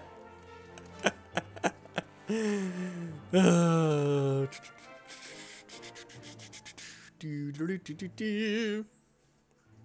everyone for hanging out here today. Remember, if you enjoy Grixis Delver and you didn't see all of today's stream, we've been going for about almost 2 hours. So be sure to check out my YouTube channel, which is linked to the stream information below. The archives get uploaded after the fact, so you can always check out everything that I've played there. We played some more. Guidance is a hex card. It's Fate Weave and then draw a card for 1 resource. And what Fate Weave does in Hex is, since it's a digital TCG, it can do some stuff Magic can't. Actually, I could just show you what Guidance does. While we wait for this to queue, because this is taking forever. So Guidance is it's not in this deck. Guidance is Fate Weave, and Fate Weave lets you pick one. You either put a random resource or random non-resource on top of your deck. So basically, you like draw a card type of your choosing. You either draw a resource, which is effectively a land in Hex, or you draw a non-resource, so a non-land, for 1. So,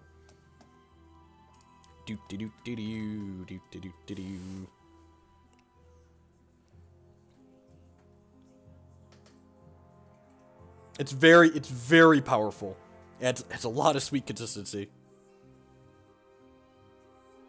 Hex is really good at using the digital design space to reduce and mitigate variance that makes some things frustrating in Magic. Like, if you hadn't heard me talk about it before, one of the things they do is, they have resources in the deck, so you have land, so there is Flood and Screw, just like in Magic, which, honestly, is one of the more interesting things in Magic, right? Like, playing through Flood and Screw is interesting. You have to make decisions with more or less resources and kind of minimize or maximize the impact of things.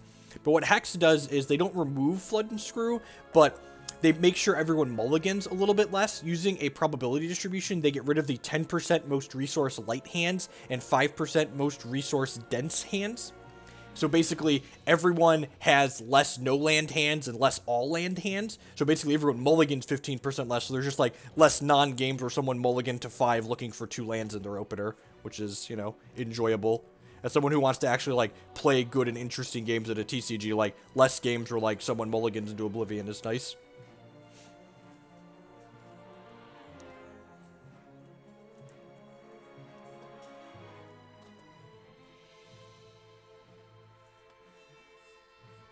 It's unfortunate, like, Magic could never do something like that because it's a paper game.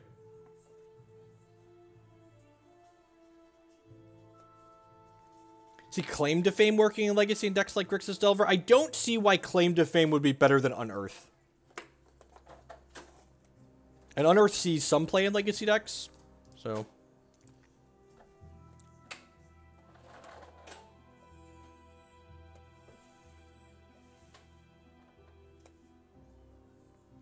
Is Infect a deck that is worth taking the time to learn? I don't know. I feel like Infect's a bad Delver deck on average. This hand's decent. It's a little bit medium against an unfair deck, but like we've got Probe and Brainstorm to try and find some more cards if my opponent's playing unfair. Another Death and Taxes deck? Could be Miracles too. We're going to Probe on one, I think, to try and get a feel for what's up.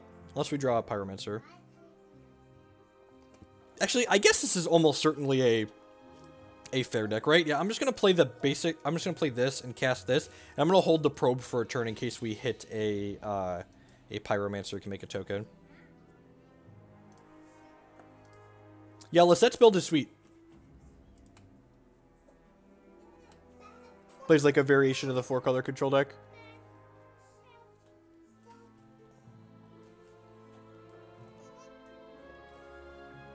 That's a basic island and a plow. Yep, so probably Miracles. I think this matchup is decent for us.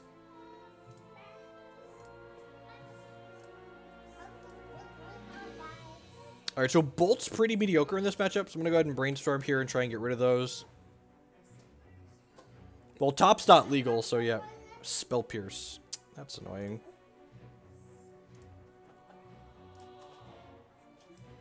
Play that and pass the turn. It's annoying, but it's not the end of the world. Opponent's deck isn't particularly fast. If they're playing what I think they're playing. They could be playing a Stoneforge deck, I suppose. Hilarious Max! With the 16-month resubscription, been slaying nerds with us for over a year. Thank you very much. I appreciate the continued support. It's a long time. Opponent brainstormed, bricked on their land. Yeah, get wrecked. Did you consider getting wrecked, opponent? If opponent casts predict next turn, we're forcing it, just so everything's above the board. All right, everyone in chat is about to learn why probe therapy is a messed up interaction. Everyone in chat, gather round and let Papa Hoagland tell you a story about probe therapy.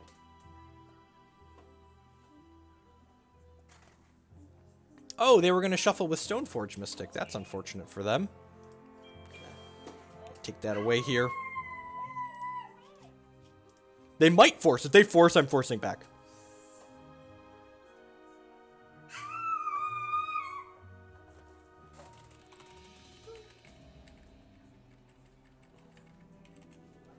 So long, Stoneforge Mystic, my old friends. They're not playing Miracles. They're playing a Blue-White Stoneblade deck, which is sweet. This is actually a deck I really want to play against. I'm going to hold this probe for now just in case we draw Pyromancer.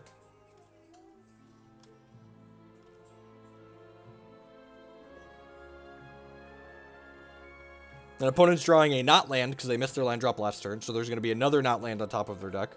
Oh! Oh! Ooh! Ooh! Remember that time we talked about if we drew this card?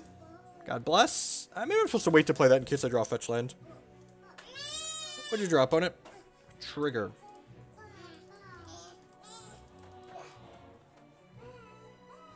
Oh, right. We know they have the paw. That's fine still, I think.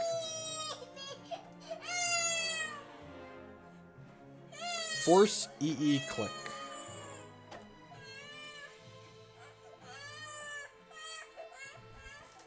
Hey, share the toys. There's literally an entire floor full of toys, children. Think I'm just going to take engineered explosives here? Nah, I'm just going to pass for now. We can look at their hand down the line.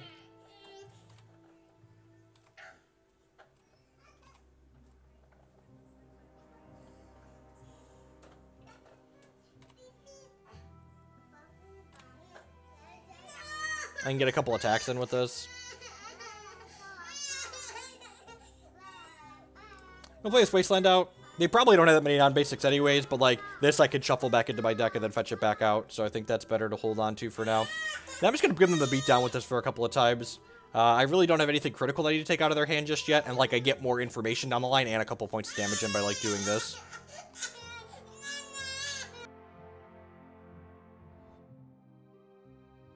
That's a good draw. Probably going to wait until we can get some value out of it. Like, kill their click, plus make them discard a card. And I really wish they draw a cantrip so I could force it. Alright, and now that we drew this, I'm going to go ahead and use this Cabal Therapy to get a feel for what's in their hand here before we play this out. Maybe. I think it was fine. I need engineered explosives here, I think. Because if they force this, I can, actually, I can play land and then, like, force a plow here. Huh. Am I supposed to name Force of Will? So that way I can force a plow and not worry about getting forced back? That doesn't seem unreasonable. Because if they engineered explosives this, I can get it back with Kolaghan's command. Wow, their hand's pretty good. It already revealed it. Alright, so they have Snap, Skull, True-Name, EE, Click. That's 5 cards. Snap, Skull, True-Name, EE, Click. I'm gonna play this out so that way we can force a True-Name next turn. Yeah, I mean, like, they haven't drawn land, so, like, their hand is obviously all good spells, right? This checks the Snapcaster Mage nicely.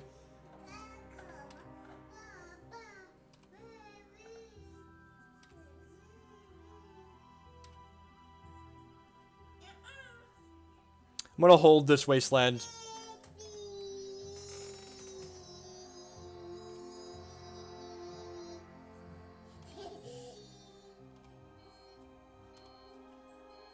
If we draw Brainstorm, we would like to have something to put back that we don't want. The rest of these cards are kind of okay. Man, opponent's gotten really unfortunate this game. We're gonna start by exiling these Swords to Plowshares, that way they can't snap them back and kill my Deathrite Shaman.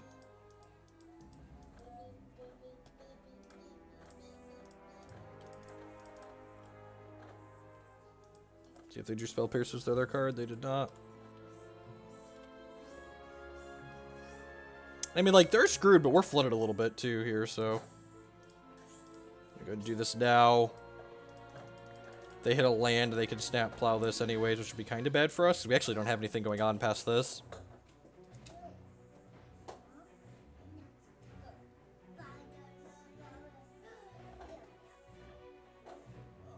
Yep. I'm going to Shatter this and make them discard a card. Huh. Am I supposed to make them discard a card, or am I supposed to bolt or shock them? Shocking them will put them to 11. This will put them to 9. This will put them to 6. What do we like here? Like, their hand is just, like, all gas, right? Like, am I winning? Am I winning if they get to start playing their spells? Like, with how flooded I am? I'm not grinding them out, I'm burning them out, right? I think I like burning them out here.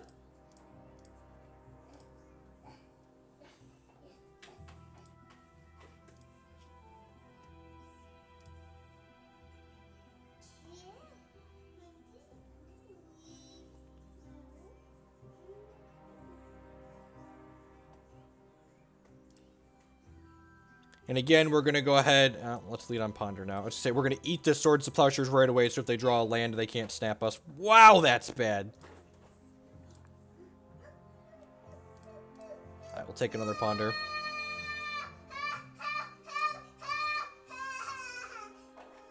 Well, these are actually great, right? Because, like, Daze has a text box this late in the game for some reason. It's another Bolt. So I'm going to eat this Plow now, so that when they draw land, they can't Snapcaster Mage.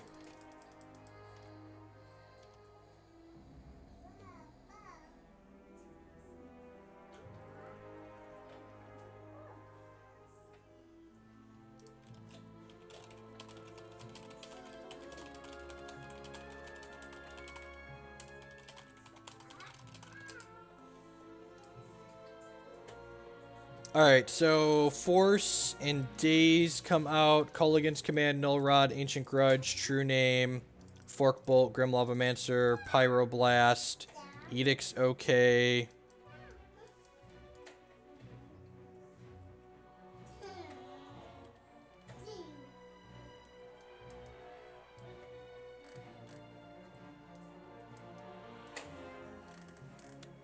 Man, what are the cuts here? I feel like I have a lot of cards I want for this matchup. Cabal Therapy seems like it's going to be pretty reasonable here. Do I not want the Forked Bolt? Maybe I just don't want that. Null Rods for EE and all of their Stoneforge Mystic equipments. But yeah, the fact that it tags EE is a happy upside too.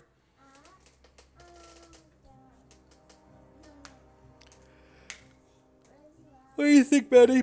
All these cards seem good. Is it just like Diabolic Edict not good enough because they have like random Stoneforge Mystic bodies? And I'm bringing in like Pyroblast and leaving in Therapy? I guess maybe this is loose. They don't have a ton of things. Yeah, this is probably better than that. I bet that for $1. This burns them out though, which is nice. This burns them out, which is nice. My gut says I don't want these. 1 Edict. I guess it's 2 Edicts with the Snapcaster Mage.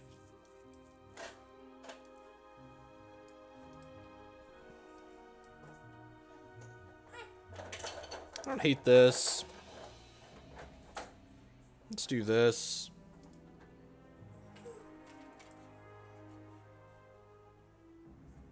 Cut a Wasteland. Oh, that's good. That's some quality advice right there. I keep forgetting that we can board lands out in this deck. Yeah, 10 out of 10. Let's cut a Wasteland for the next game. Like, there are a 2-color deck that's going to fetch around it anyways.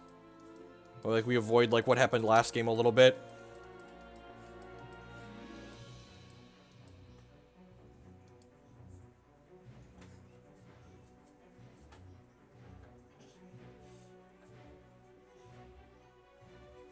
Big fish.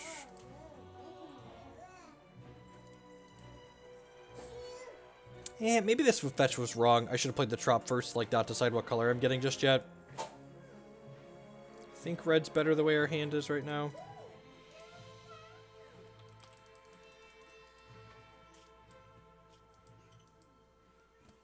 I might need to write these notes down, Betty.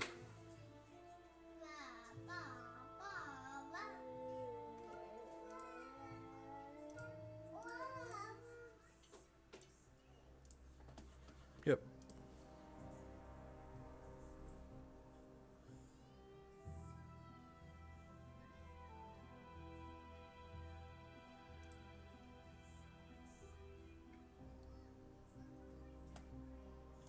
Opponent chose to shuffle. God bless. That's my favorite. My favorite is when they shuffle.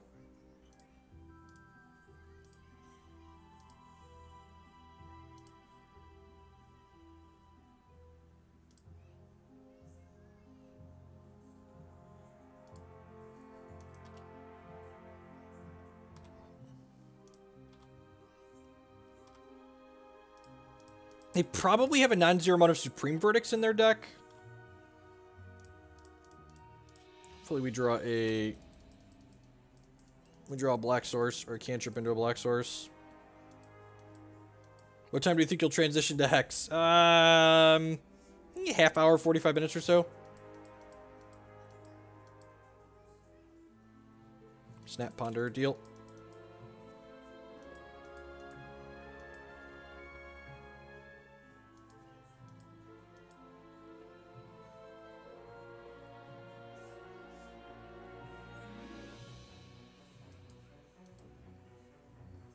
Yeah, I 10 out of 10 should have waited to fetch there. Depending on what I drew, it could have affected what I was doing. Really, if we hit a black source here, we're probably going to run them out of this game. If we hit a black source this turn, so we guaranteed don't get verdicted. Ooh, baby. Alright, and I think we're going to start by just naming Brainstorm, right? Because, like, that's the card that's certainly a 4 of in their deck. And if they have Supreme Verdict, we can flash this back and grab it. I guess I could name Swords to Plowshares, too. Did they keep with their last Ponder? Chose not to shuffle. Yeah, I feel like they'd keep a Swords to Plowshares, so I'm gonna cast this. I'm gonna cast this naming Swords. Although they probably would hide a Swords, right? What do we think? I feel like if they found a Swords on that Ponder, they're gonna hide it and not draw it just yet. Because they had a plow, they probably plow last turn instead of playing the Snapcaster Mage. So yeah, I'm gonna name Brainstorm because if they had a plow, they probably would have played it already.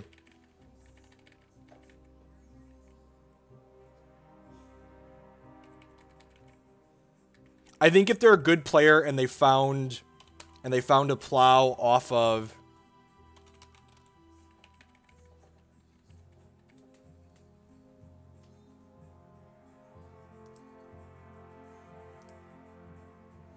I love people that are willing to wait 10 minutes to post bullshit in my chat.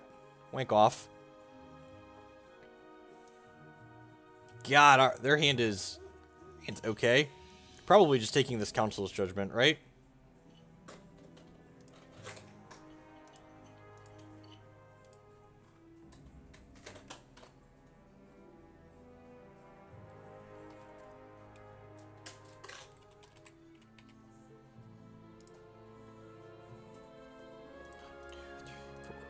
Six, and hide that.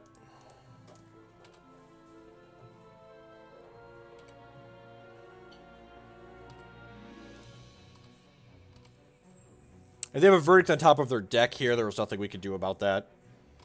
If they don't have a verdict on top of their deck, we are in a great spot.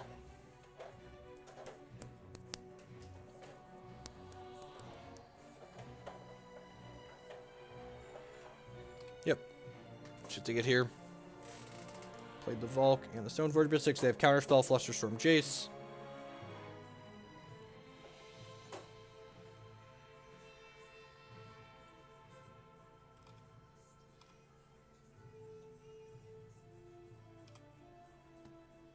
We have limited red mana, so I'm expecting this to get countered, but I'm go ahead and do that. That means we're not countering something else on the line.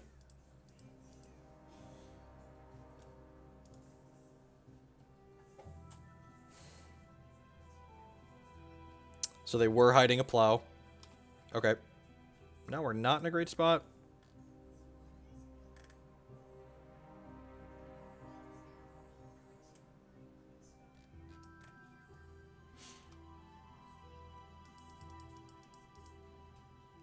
So their hand is Jace, Counterspell, Sword of Fire and Ice. We'll play Big Fish next turn, which should beat down on this board at least. Then we have a Grudge to deal with the other thing. So we were correct that they hid the plow.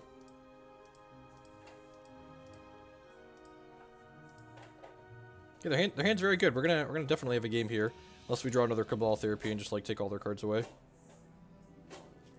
Yeah, I'm gonna pay this for life. We know all of the cards in their hand. Let's just make a 1/1 and draw a card. Pay 2 life, make a 1/1 draw a card. Yep, sign me up.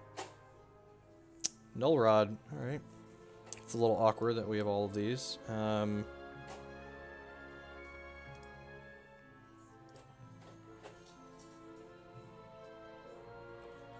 Guess I have to tap out for this, which means he can play the Jace. Yeah, that sucks. So I can't actually play Big Fish this turn. So I guess I just play this. Yeah, another card in my discard pile.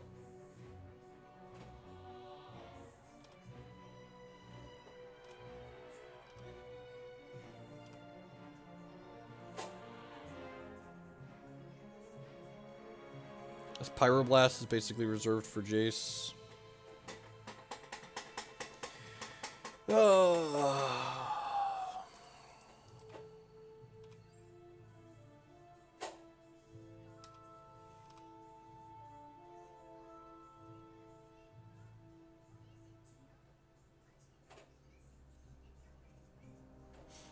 I think I'm just passing here. I don't want to play this Gurmag into the counterspell. So I play the waiting game, basically. Running plows was real good. Hopefully they draw more artifacts.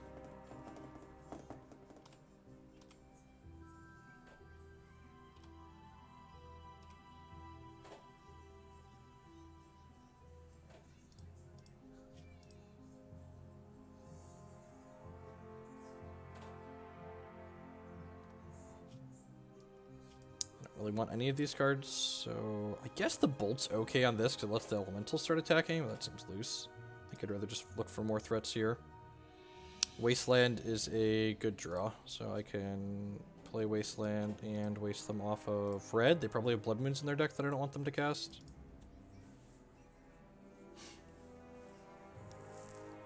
I'm just gonna keep passing here. We can find a Cabal Therapy to strip this counterspell before we play this Gurmag Angler. What's green in this deck? We have the flashback on Ancient Grudge is green, and the gain life on Deathrite Shaman is green. So it's like this is mostly just like a non-basic island a lot of the time.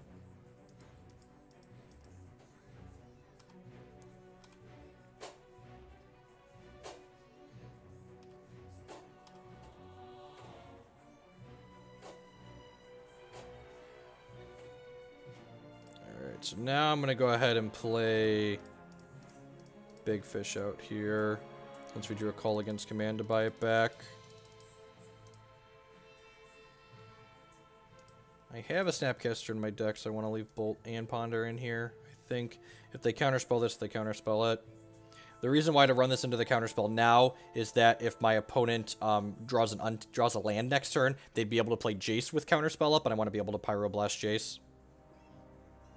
Why don't you play Volk when you drew it? I'm curious since you were late on red a few turns ago. Because there's not a chance that I'm going to need to play 2 red spells in the same turn, I don't think, since I have this Null Rod out. And I wanted to hold the Volk in case we drew a Brainstorm and wanted to put it back.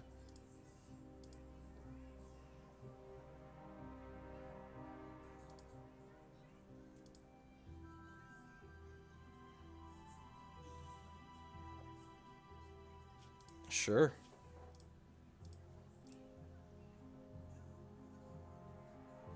Yep, not a problem. If you ever have questions, feel free to ask. I'm definitely here to answer questions. I think I want to just shock this and like, nah, I'm gonna make them discard a card. That's more grinding. And actually, if we're doing that, I want to do this during my opponent's upkeep. The only reason to cast the Kolaghan's command now is if I was going to be able to attack after I kill the Stoneforge Mistress, but because I'm not going to be able to attack anyways, so I'm just making them discard, I want to play the Kolaghan's commands on their turn, so that way if they have a counterspell or a snap counterspell, they're going to use their mana up now. Return target creature, they discard a card. Should have played around Spell Pierce. That's fair. I guess it plays around Flusterstorm too that we know they have. Alright, not punished. I like that, Maddie. Play the Wasteland and then Kolaghan's command main phase, so that way I could beat Flusterstorm. I wonder if we're going for this Jace yet.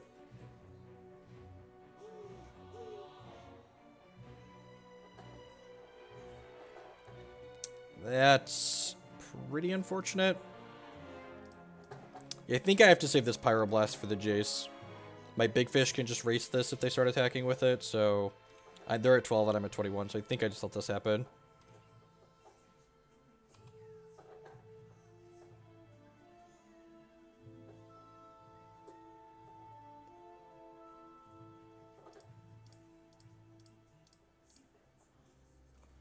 Huh.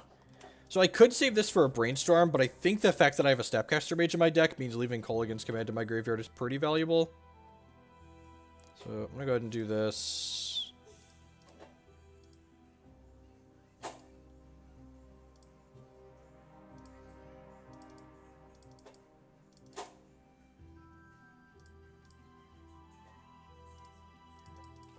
Yeah, they know I have this from the Delver flip, right?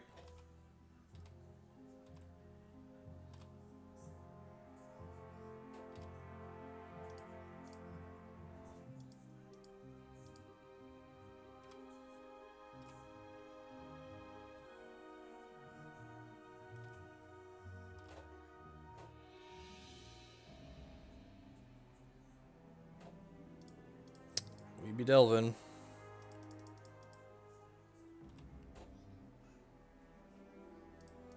Man, this Null Rod is great.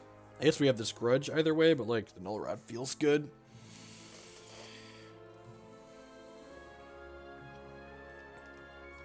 So one thing that I do need to do though is I'm at 12 minutes and they're at 17 minutes, so I'm gonna probably do a little bit less commentary as I play a little bit faster. So if we happen to have a third game, I'm gonna need to be able to have enough time to actually play that. So apologies if the commentary is a little bit light for the next rest of this game. No.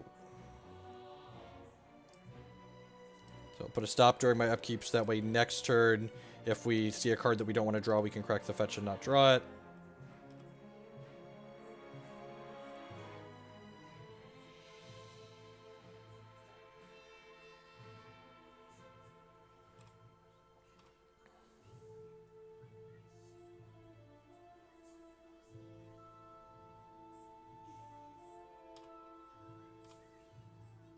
Trigger.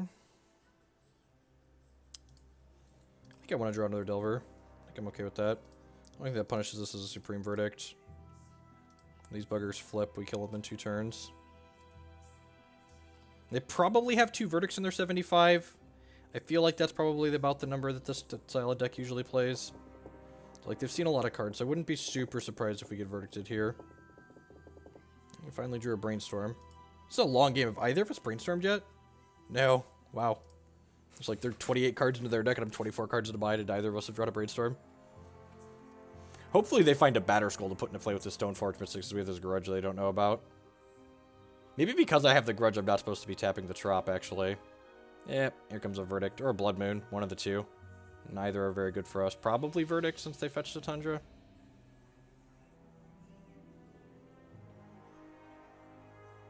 Yep. So the problem with blasting that is I know they have this Jace, but maybe I can beat the Jace. Hey, look, a cantrip.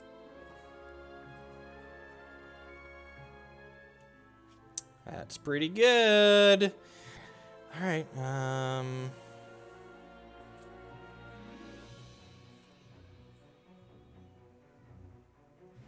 This.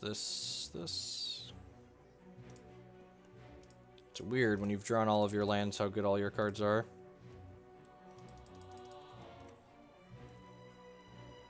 Yeah, we probably could have beaten the Jace, you're right. I agree. Maybe I'm supposed to just blast the Brainstorm there. Deal. He's getting a Batter Skull, almost certainly.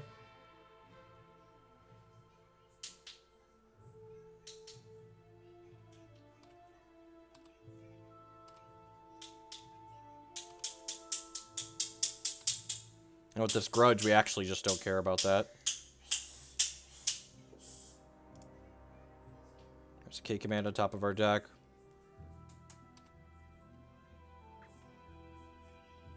Jace, Batterskull, Mountain Tundra. Okay.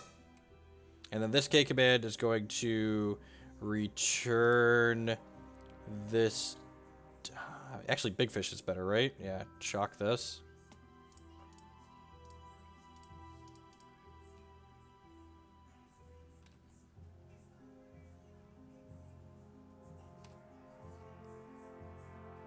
And then they basically just die, right? We play this Gurmag Angler for a bunch. 1, 2, 3, 4, 5, 6. They play the Batter Skull, we grudge it, and then we untap and kill them. Yep. They draw another Verdict, we're in trouble. So let's avoid that. I guess Snapcaster Mage is good too, because they can... No, Snapcaster doesn't work because we have Pyroblast. So hopefully they just play Batter Skull here.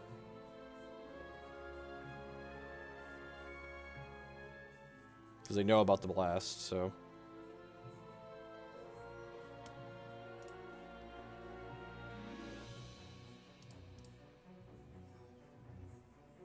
I can't remember the last time we didn't cash a league.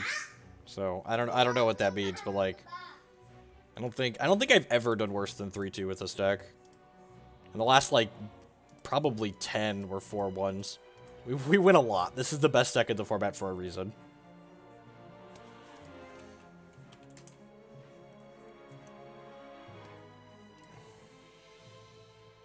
Alright, let's play this one out. While we wait for the last match to pop, I would just like to say thank you to everyone who's hanging out here this morning. Welcome. My name is Jeff Hoagland. I'm a TCG player and content producer. You've landed at my Twitch page. Maybe you're watching my YouTube page in the future. If you haven't caught all of today's stream, we've been going for a little over 2 hours. Make sure you check out the archive on my YouTube channel after the fact. There's lots of Grixis, Delver, and Legacy up there, and lots of other Legacy and Modern and Standard and Hex stuff up there. If you're enjoying what you see and you're new, please consider using that follow button. It doesn't cost you anything. Helps other people find my stuff. If you're really enjoying what you see, please consider subscribing or becoming a patron on Patreon, and be sure to check out our sponsors, mtgotraders.com, inkedgaming.com, mtgcardmarket.com, and sparedeck.com. Let's get into the last match of this league here. We're currently 3-1. Let's see if we can get the 4-1 out of it. It seems great. Delver go.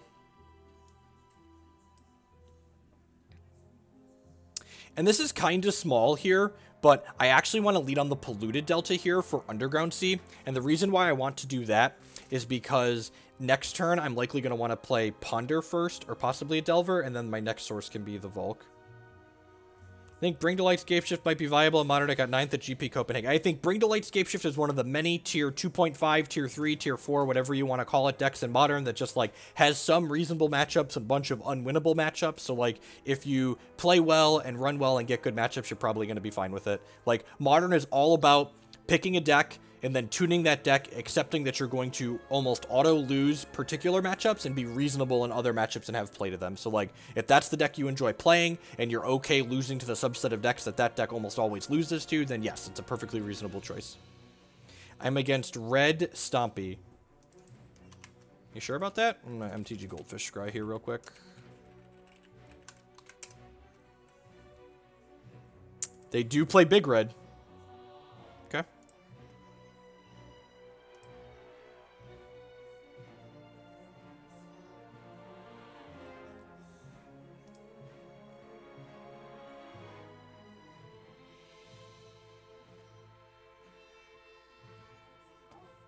Some random Bloodbood deck. Bloodbood deck X.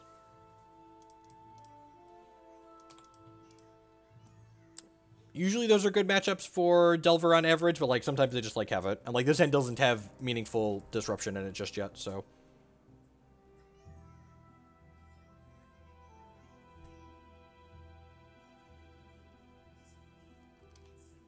Gitaxian Probe! That's so good for us! That's not a Chalice deck. It might not be a Blood Moon deck, even.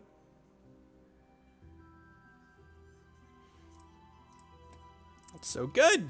I love this hand against Gitaxian Probe.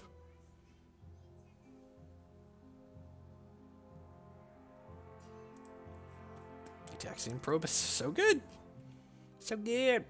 Oh, is it a mirror? I would love to play a mirror. Oh, baby, it's a mirror. We don't have an island. Come on, this is... I don't think you understand the greed that this runs on. There is no basic island. Come on, ain't nobody got time for that. Basic island. Pfft, kids these days.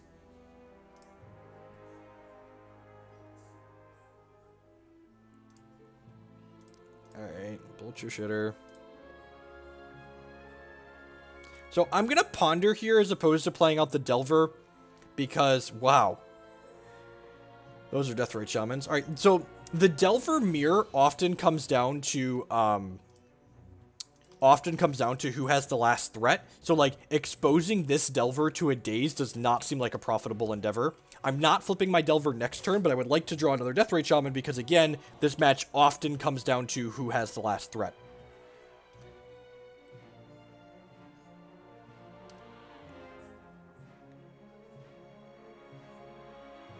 Look, I played Mono Red Stompy decks for a long time, too. Sometimes you wake up in the morning and you decide, you know what? I feel like winning consistently today. Maybe he wanted to win. Yep, Bob understands. As someone who's played a myriad of tier 5 legacy decks, sometimes you're like, you know what really wins most of the time? Grixis Delver. I'm gonna give that a try.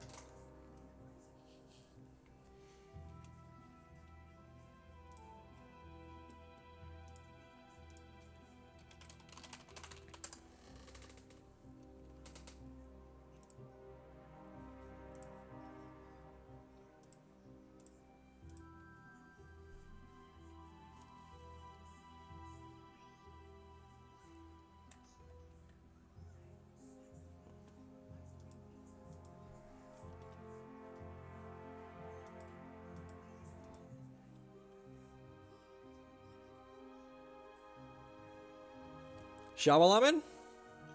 Murderous Cut? Shyamalan, alright.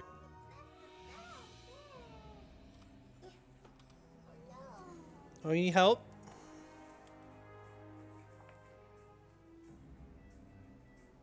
There you go. Alright, so we know our Delver's not flipping, which is kind of sad. Yeah, it's not really that sad. Alright, so since it's a Delver mirror...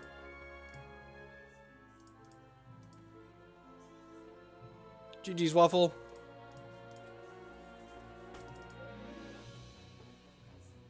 I think I'm just casting this other Shabbat here.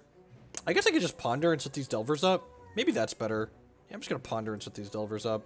Because if they daze that, that's better for us overall.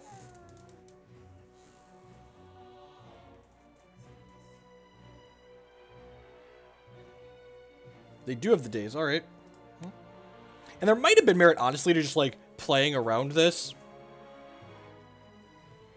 Just because, like, we have so much mana here with 3 lands that, like, maybe we should just make their Dazes dead draws. So maybe I'm just supposed to leave that fetch uncracked there.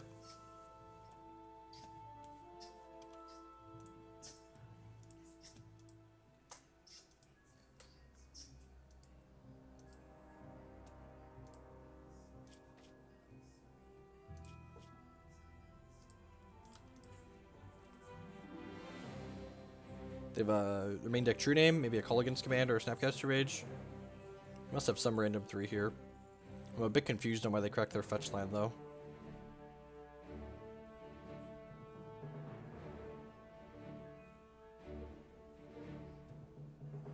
Big Fish. It's a reason to crack a fetch, I guess. Sure, even Big Fish. Alright, off to the races. Have a Pyromancer, too. That's pretty good. Alright, really need these Delvers to flip. These Delvers flip are probably in a good spot.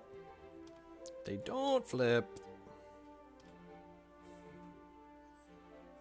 Ding. You know what the best part about this is? Opponent gets 0 information from this. Just like, you don't even get to know a relevant card in my hand. I get to look at your 2 Volcanic Islands. Do I cast this Brainstorm?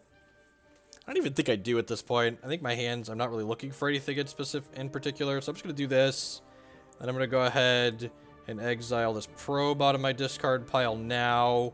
And then crack them for... Yeah, so they have to draw something or they're dead next turn. And even if they draw something, I could Brainstorm into something useful.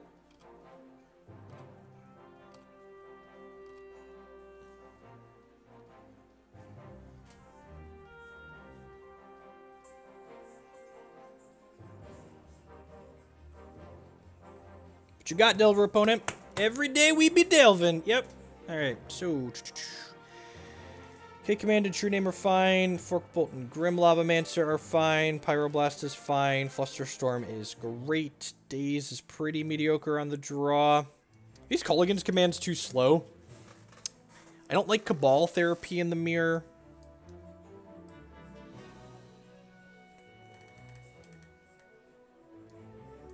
I like leaving in some forces. What do we think about K-Command? Is Maddie here? Anyone that has an educated opinion? Maybe 2 is too many. Because, like, Snapcaster is basically a 3-drop, so maybe this is, like, the ceiling on 3-drops. I think I'd rather keep True-Name off the table with Pyroblast and Force of Will. Edict's kind of narrow, especially when they have Young Pyromancer. Shave a Probe! Get out of here. Get out of here. Probe helps you hit land drops in the Wasteland mirror. I think I'm gonna shave a K-Command. I think that's what my gut says. I'm gonna give Maddie a second to catch up if he's here. Yeah, this matchup often comes down to having too much mana. I like the meta. Yeah, gaining life is good. I think 2 K-Commands is too many. I think I'd rather have True Names than a Snap than another K-Command. And, like, they're on the play, so they're, like, certainly leaving Daze in their deck. And a lot of people are psychopaths and leave Daze in on the draw, too. I really actually like Force of Will in this matchup. Like, a lot of times these games come down to, like, resolving a very specific card, and Force is good at not letting them resolve that specific card.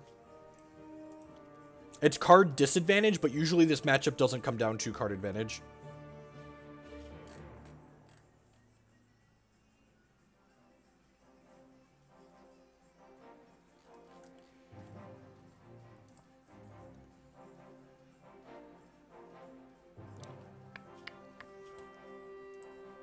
So Thursday when we come back, we're going to be starting on new standard. Hopefully everything will be in stock by then. Usually 4 days into the pre-release, they have cards available.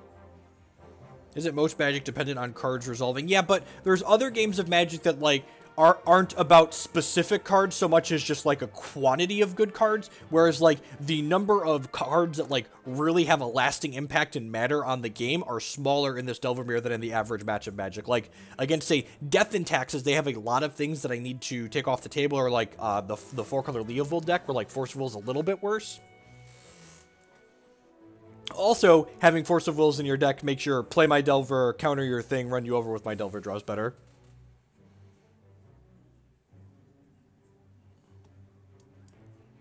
Yeah, this hand seems okay. It's got a Bolt for their first thing. It's a little soft to a Wasteland. We've got Brainstorm with a Force to protect the Brainstorm if they Wasteland us.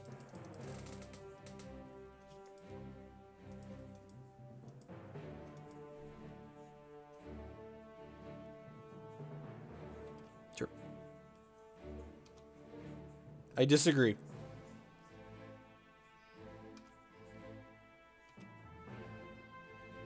I think in a world where Deathrite Shaman doesn't exist, it's a little bit, Daze is a little bit better, but like when both sides are playing Birds of Paradise, like having Daze in your deck gets a lot worse.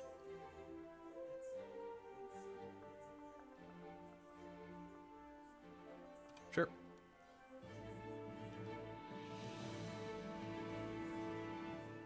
Chose to shuffle.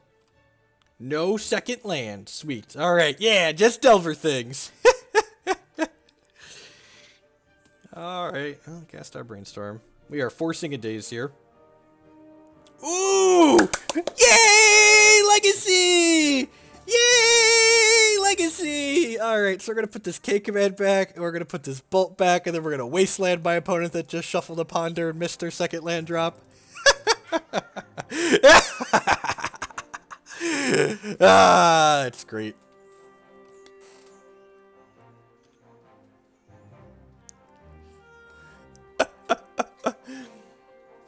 Pretty lucky, drew a land. Oh god, Magic is great. Ah, sure, you've got a Delver.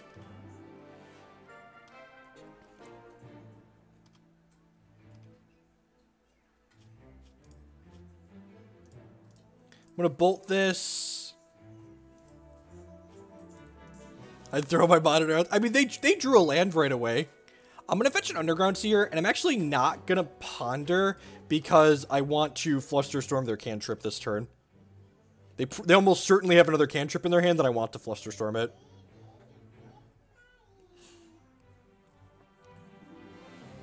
Wow, they just hit running land right away. That's pretty good for them.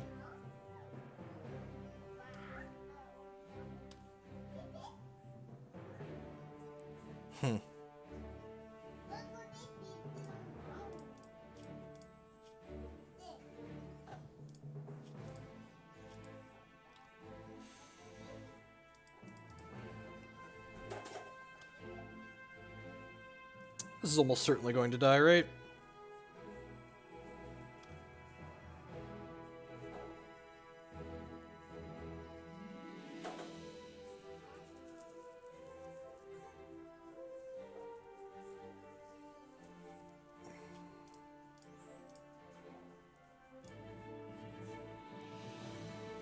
They could play like a big fish next turn and punish us, but like, even if they have like a Flusterstorm or a Spell Pierce or a Daze here, like we're still getting a 1/1 out of this, so I think that's reasonable.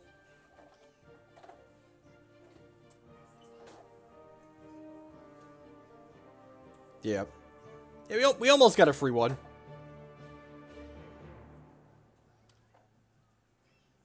I guess this lets them use their mana efficiently. But like on the off chance they don't have a counter here, we're like in a really good spot. And they've taken lines that I feel like tell me they don't have a Daze so far. And like this leaves me a 1/1 left over, which is like a 1/1's a real resource in this matchup.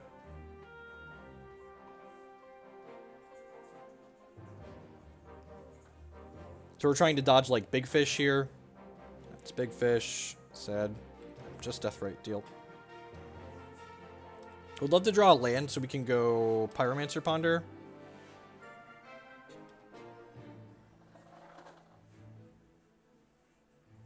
The 4-color Leovold deck, in my experience, feels like a just worse version of this deck that I'm playing here. It gains small percentage points in the fair matchups while giving up a lot of percentage points in most other matchups, it feels like. It's doing, like, kind of interesting things, but, like, it's, like, marginally better against the Stoneblade decks and, like, has a leg up against Grixis Delver, kinda, but, like, it's not fantastic otherwise. Wow, these are actually pretty good, right? So, I'm actually going to draw Ponder this turn. Yeah, I'm going to hide the removal for now. Alright, sitting pretty. If they have removal for the Young Pyromancer, it's whatever. If they don't have removal for the Young Pyromancer, we're going to run away with this game very quickly. The combo matchups are much worse. Storm, Sneak and Show. Is this the big fish? They have a big fish here, but they don't. Fatal Push. Interesting.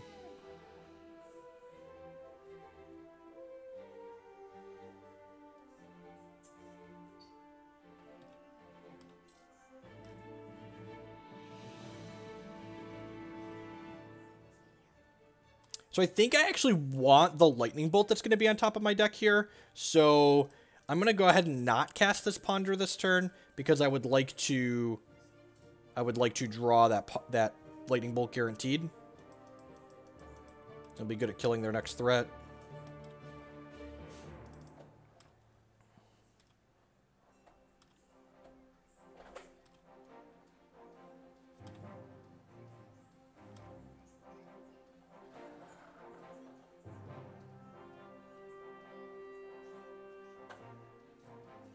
Sweet, yep. And we left that bolt on top of our deck because we're professional. And we're going to bolt before we ponder here because we want our bolt to resolve through a Flusterstorm.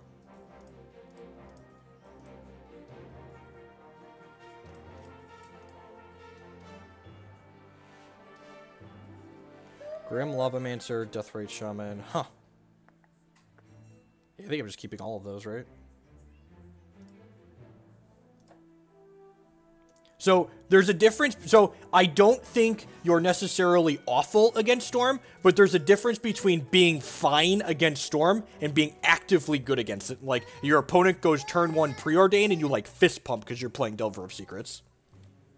So, like, I agree. The matchup's probably not horrendous for the Leovold deck. You have good tools, but, like, that being said, like, you're not nearly as good at that matchup as the Delver deck is.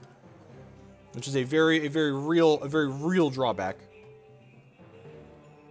I feel like the percentage points you gain against particular matchups don't make up for the percentage points you lose against a number of matchups with the deck.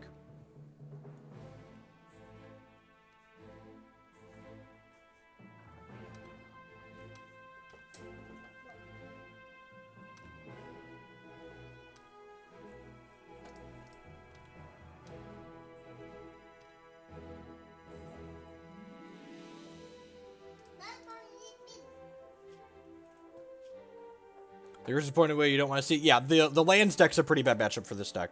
I think that's like the only one that's like actively horrendous.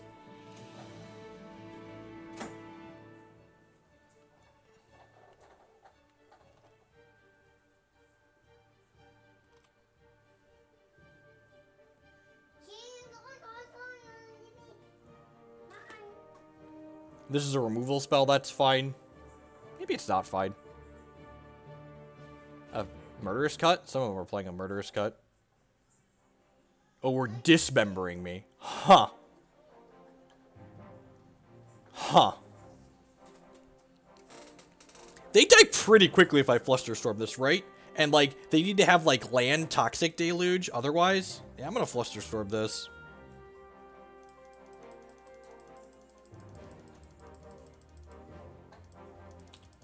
If they go land Toxic Deluge, more power to them. I guess they could go land Fire Covenant, pay 1, 2, 3, 4, 5, but like they have to hit it this turn. Otherwise, we're like hitting them with both of these next turn. Sweet. So that should mean we're good here. They could like hit a removal spell for one of these, but we're gonna get to start doing some work with them, which is nice.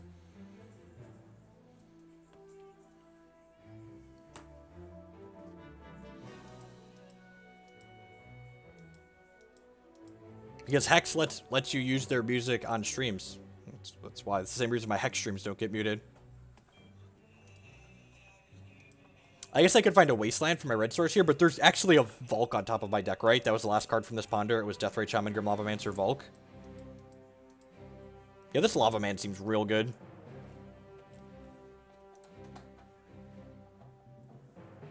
Chose not to shuffle. Alright, so what you got going on here? Hex is great. In fact, we're going to play some Hex after this match. Maybe sweet new standard format over there. I'm going to go ahead and just eat something now.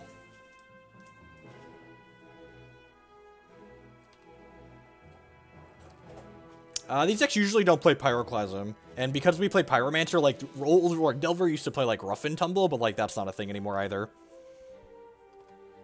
Alright, so they chose not to shuffle. So, like, they must have a game plan here, right? It must be, like, Toxic Deluge or something.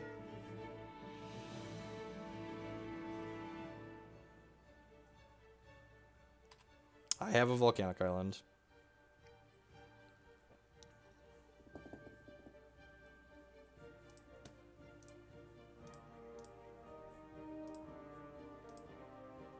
I guess they could have, like, Big Fish here to follow this up.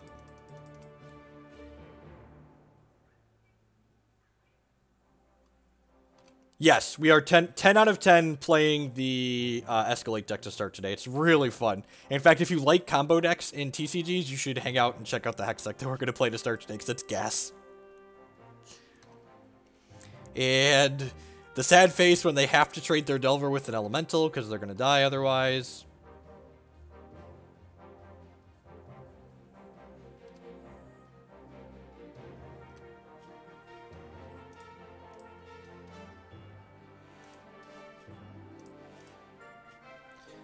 this now so nothing fishy happens.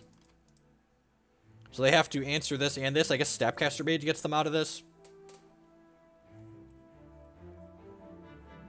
Alrighty. And we got the Perpetual 4-1. Grixis Delver. Best deck in Legacy. Really kind of liking this build. I think the extra land was good. I liked a lot of these slots. We might play this card for card again, this exact 75.